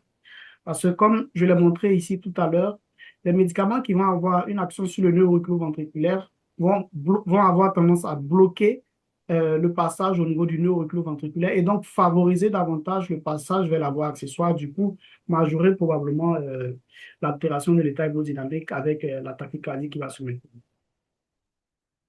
Donc, c'était la cardioversion électrique qu'il fallait choisir.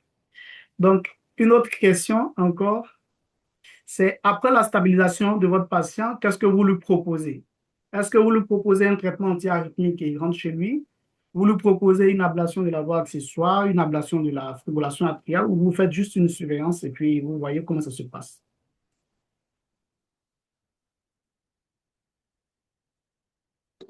Une ablation de la voie accessoire. Une ablation de la voie accessoire. D'accord. Effectivement, c'est la bonne réponse. L'ablation de la voie accessoire doit être réalisée. Euh, Ici, c'est un patient qui a à haut risque cardiovasculaire, très haut risque cardiovasculaire, je dirais. L'ablation de la fibrillation atriale pourra être potentiellement discutée après s'il fait d'autres épisodes de fibrillation atriale. Mais dans ce cadre-là, ce qu'il y a lieu de faire, c'est l'ablation de la voie accessoire dans un premier temps. Donc, chez ce patient, nous avons pu réaliser l'ablation de la voie accessoire. C'était un cas un peu difficile, j'avoue, par voie jugulaire et c'était une voie accessoire postérieure droite. Donc, cela me permet de pouvoir aborder le deuxième volet de notre présentation aujourd'hui, à savoir l'ablation par cathéter. Il faut savoir que c'est une technique qui a pour but de pouvoir détruire un foyer potentiellement arythmogène, voire un circuit, et elle est guidée par la cartographie électrophysiologique qui peut être soit en 3D ou en conventionnel, juste avec la fluoroscopie et le mapping. Donc, nous disposons principalement de deux sources thermiques, de deux sources pardon, d'ablation. Il y a les sources thermiques qui sont représentées par la radiofréquence qui va émettre de la chaleur et la cryothérapie qui va émettre du froid. Et l'autre source, c'est l'électroporation, c'est un champ électrique. Elle est assez récente. En institut de cardiologie, actuellement, la source d'ablation que nous utilisons, c'est la radiofréquence. Nous venons à peine d'acquérir un générateur, une console de cryo et une console d'électroporation dans le cadre de l'ablation de la fibrillation atriale qui va débuter, je dirais, dans les jours qui viennent. Donc, nous allons donc aborder les indications des ablations des tachycardies supraventriculaires. Il faut savoir que ce sont des indications qui sont en classe 1, qui sont assez bien cotées parce que le constat qui a été fait au travers des différentes études, c'est que l'ablation par cathéter fait mieux que le traitement médicamenteux. Du coup, un patient qui présente une tachycardie par entrée intranodale ou une tachycardie orthodromique, un flux atrial symptomatique, un vote symptomatique, il va falloir l'adresser au rythmologue pour faire l'ablation et non pas lui donner un traitement antiarythmique quand on sait potentiellement les effets secondaires que pourraient avoir les antiarythmiques sur le long terme. Dans le cas de la fibrillation atriale, à la suite des dernières recommandations de VSC 2024, on a vu qu'il y a eu l'ablation par cathéter est passée, on va dire, en classe 1. Du coup, on recommande l'ablation chez les patients qui présentent des FA symptomatiques, qu'elles soient parocystiques ou persistantes, après que le patient ait présenté un échec au traitement antiarythmique ou une intolérance. Dans les cas de FA parocystiques qui sont symptomatiques, on peut potentiellement indiquer l'ablation en première ligne. Et les patients qui présentent des insuffisances cardiaques pour lesquelles on estime que c'est potentiellement des tachycardiomyopathies, l'ablation de la fibrillation atriale est recommandée. Il y a également les décisions partagées où on va expliquer aux patients les avantages et les inconvénients de pouvoir bénéficier d'une ablation. Tout cela est classé en classe 1. La classe 2, c'est essentiellement les patients chez qui on retrouve des épisodes de fibrillation atriale persistantes pour lesquels on va faire une sélection appropriée des patients, les patients avec fibrillation atriale et insuffisance cardiaque à deux fractions d'éjection réduite, des cas sélectionnés également. Donc, je fais un tout petit résumé pour dire qu'il faut adresser le patient au rythmologue pour une ablation quand on a un patient qui présente une tachycardie, que ce soit orthodromique ou par intranodale qui est symptomatique, flux atriaux, et les syndromes de Wolff-Parkinson-White symptomatiques. Et également, il faut penser un peu plus tôt à envoyer les patients pour l'ablation de la fibrillation atriale. Ne pas attendre que le patient ait une oreillette qui soit remodelée et dilatée avant d'adresser le patient pour l'ablation. J'ai également mis le cas où on a des fibrillations, où on peut adresser le patient également pour la fibrillation atriale en première intention, sans même attendre qu'il y ait un échec de traitement antiarythmique, et également les patients avec préexcitation asymptomatique à haut risque. Donc, l'ablation par cathéter, elle n'est plus en dernier recours et elle est plus efficace que les médicaments et elle doit être discutée plus précocement. Ce qui me permet de pouvoir donner mon mot de fin, c'est que l'exploration électrophysiologique et l'ablation de nos jours représentent un continuum en rythmologie qui permet de pouvoir stratifier, de pouvoir poser le diagnostic et de traiter efficacement les patients qui souffrent d'arythmie. Donc, l'enjeu aujourd'hui, ce n'est plus l'accès à la technique. Nous disposons des techniques qu'il faut, mais c'est de pouvoir bien identifier les bons patients et les adresser au bon moment. Donc, je vous remercie pour votre attention.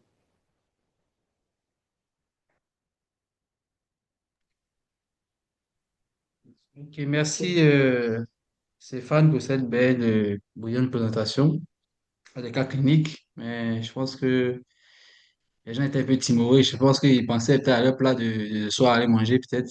Ils avaient des palpitations en pensant à leur plat qui était de refroidi, peut-être. Donc, je ne sais pas.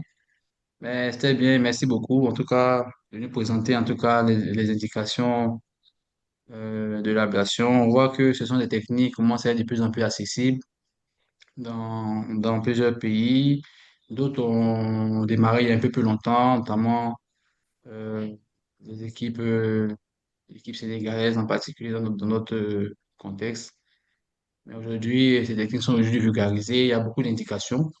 Et donc, en tout cas, on se réjouit de voir que ça progresse et aujourd'hui, on avoir des, peut avoir des techniques qui étaient réservées à des pays européens, comme l'électroporation, la cryo, qu'on a aujourd'hui à l'Institut. Donc, dans le cadre de notre cinquantenaire, on a pu aujourd'hui acquérir cela. Donc, c'est une bonne avancée. Je pense que ça va permettre en tout cas de prendre en charge pas mal de patients.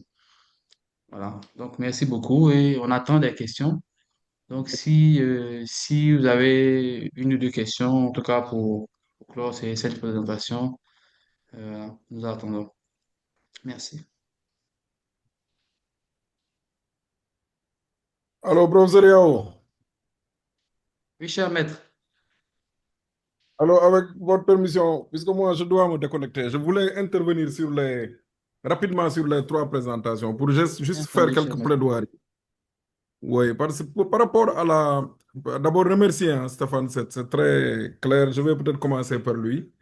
Je pense qu'il y a des indications qui sauvent des vies. Donc, il a montré le cas de la FA préexcitée. Ça, c'est des morts subites récupérées. Donc, mais l'ablation permet de guérir ces malades-là. Donc, il quitte l'indication d'un risque de mort subite immédiat à une guérison complète. C'est-à-dire il a bien fait l'ablation et le malade, normalement, ne doit plus fréquenter la cardiologie. Ce n'est pas comme vous, les plombiers, vous mettez des ressorts après le malade revient prendre des médicaments. C'est fini. Hein? Donc, quand on a blâme, c'est terminé. En tout cas, ce qui concerne le Wolf Parkinson White.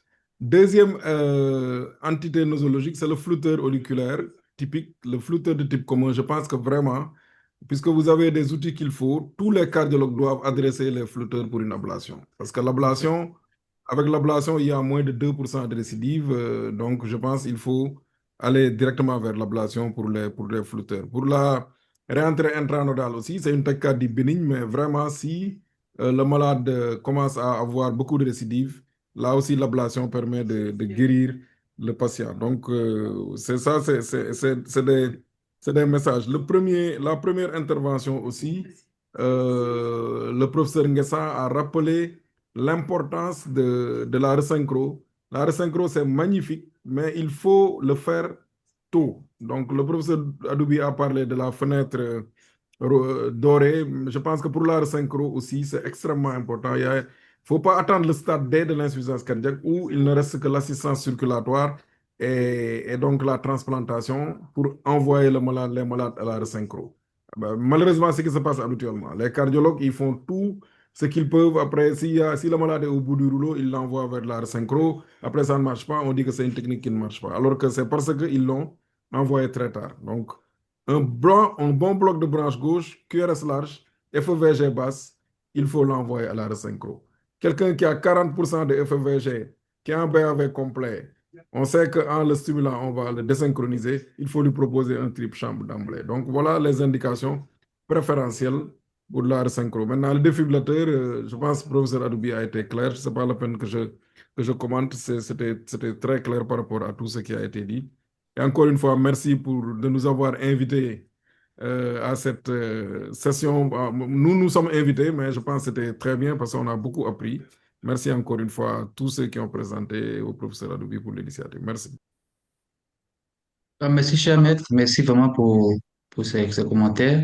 Donc, comme je disais, on a des équipes qui ont commencé il y a un peu plus longtemps, comme l'équipe sénégalaise que notre maître dirige, l'équipe de rythmologie, qui a commencé l'ablation il y a un peu plus longtemps. Donc, il y a quand même une belle expérience là-dedans. Et aujourd'hui, ça fait quand même un moment aussi petit moment qu'on a commencé aussi, donc on fait notre chemin. Mais on voit clairement que c'est des techniques qui n'ont pas besoin forcément de beaucoup pour commencer. Faut juste avoir la volonté, se lancer. Et il y a beaucoup d'indications. Donc, en tout cas, comme il a dit, c'est le plaidoyer que on puisse proposer des malades qui ont des flûteurs, des malades qui ont des voix Parkinson, White, donc aux explorations. Les malades, simplement pour des explorations des troubles physiologiques, syncope inexpliquée, bloc bifasciculaire, etc. Donc, en tout cas, merci, cher maître, pour votre contribution, en tout cas à la formation de nombreux cardiologues africains en rythmologie. Donc, on va Aman, continuer. Si vous avez encore des ouais, si questions. tu permets, Aman, c'est Guetta. Oui, cher Oui, maître. professeur Nita.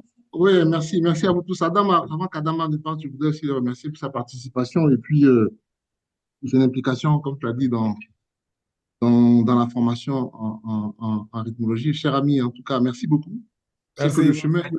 ouais, le chemin est long, mais je pense qu'on est sur la bonne voie. Il faut qu'on continue ensemble main de la main. Je voulais aussi féliciter le groupe de rythmologie hein, de notre société, Société voilà, de cardiologie, pour l'initiative et puis pour cette discussion intéressante.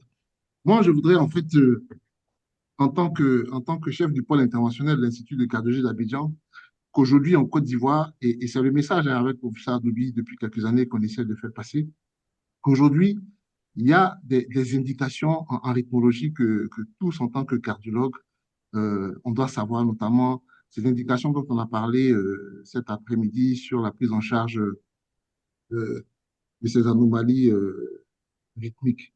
Je pense, hein, après ce webinaire, là, pour ça, Doubi, si tu es d'accord avec moi, qu'on essaie au-delà toutes ces belles présentations, pour les cardiologues de notre société, qu'on essaie peut-être de resimplifier, qu'on essaie de faire passer sur deux ou trois diapositives sur nos plateformes, vraiment rappeler et insister sur ces indications simples qui parfois font perdre des chances à nos patients parce que peut-être qu'on n'a pas toujours la bonne information et puis vraiment insister là-dessus. L'autre chose, c'est qu'à l'Institut de cardiologie d'Abidjan, aujourd'hui, des investissements importants ont été faits par l'État de Côte d'Ivoire. Il faut savoir qu'on a deux salles de cathétérisme cardiaque. On a un pôle bon, de cardio interventionnel que vous connaissez, qui exerce depuis déjà de nombreuses années. On réalise des coraux, des angioplasties programmées en urgence, et que ce soit chez les adultes comme chez les enfants, beaucoup de choses ont été faites. Aujourd'hui, en rythmologie, des investissements importants ont été faits. Une deuxième salle, comme je l'ai dit, a été mise en place. L'ablation, avec toutes les techniques, Stéphane vous a dit aujourd'hui tout ce qui est possible. Donc, vraiment, tous ces investissements-là n'ont de sens que si on les utilise de façon efficiente. Si les cardiologues connaissent ces indications, envoient des patients. Et donc, vraiment, je suis très heureux de cette initiative-là, cet après-midi, mais il faut transformer l'essai. Et il faut que dans 6 mois, on évalue un peu, on va dire, l'activité qui a été réalisée parce que les cardiologues ont envoyé les patients. Donc, c'est vraiment le plaidoyer que moi, je voudrais faire hein, à l'issue de ce webinaire, que vraiment ces indications-là soient de plus en plus vulgarisées auprès de tous nos collègues pour que l'activité a bien démarré. Hein, je vois un peu, hein, je peux vous donner quelques chiffres. Vraiment, l'activité aujourd'hui a doublé hein, de façon très concrète. Donc, il y a encore de la marge, il y a encore des patients à sauver. N'hésitons pas à les envoyer à nos collègues rythmologues et Adama aussi aux plombiers, hein, parce qu'il faut que les plombiers ouvrent la voie pour que les patients continuent de se réveiller. Voilà, merci beaucoup à tous. Et puis, bravo à la société, enfin au groupe de rythmologie. Et puis, merci au président et à son bureau. Merci, professeur Ngueta. Merci pour le soutien. Nous prenons acte et comme tu l'as dit, nous allons continuer de faire passer le message, non seulement par le biais des webinaires, mais aussi par le biais des messages dans nos groupes de travail, sur nos plateformes. Merci. Ben, d'accord. Donc, en tout cas, professeur Yao, je pense que le professeur Adama nous a fait déjà l'honneur de faire la synthèse de ces trois présentations, très belles présentations. Nous allons dire déjà merci au groupe de travail de rythmologie. Merci de nous avoir partagé tout cela. Et je pense qu'au sorti de ce webinaire-là, l'activité va doubler, voire même tripler. Parce qu'aujourd'hui, nous savons que il y a beaucoup de choses qui sont faites et il y a des choses qui sont encore à faire. Et nous allons participer à cette œuvre-là. En tout cas, merci beaucoup, professeur Yao. Et puis, bon, vous avez la parole pour conclure. Merci, merci, Dr. Kwame. Donc, je pense que nos maîtres ont parlé, comme tu as dit, ont quasiment donné une belle conclusion. Donc, on va en tout cas leur dire merci. Merci en tout cas au professeur Doubi, président de la CICAD, pour l'initiative et au groupe de travail de rythmologie. En tout cas, merci à tous les participants pour votre présence massive à ce webinaire et je pense qu'on on vous attend pour les prochains webinaires. Voilà. Merci beaucoup à tous et en tout cas, bonne soirée, bon appétit pour ceux qui vont aller à la table. Merci.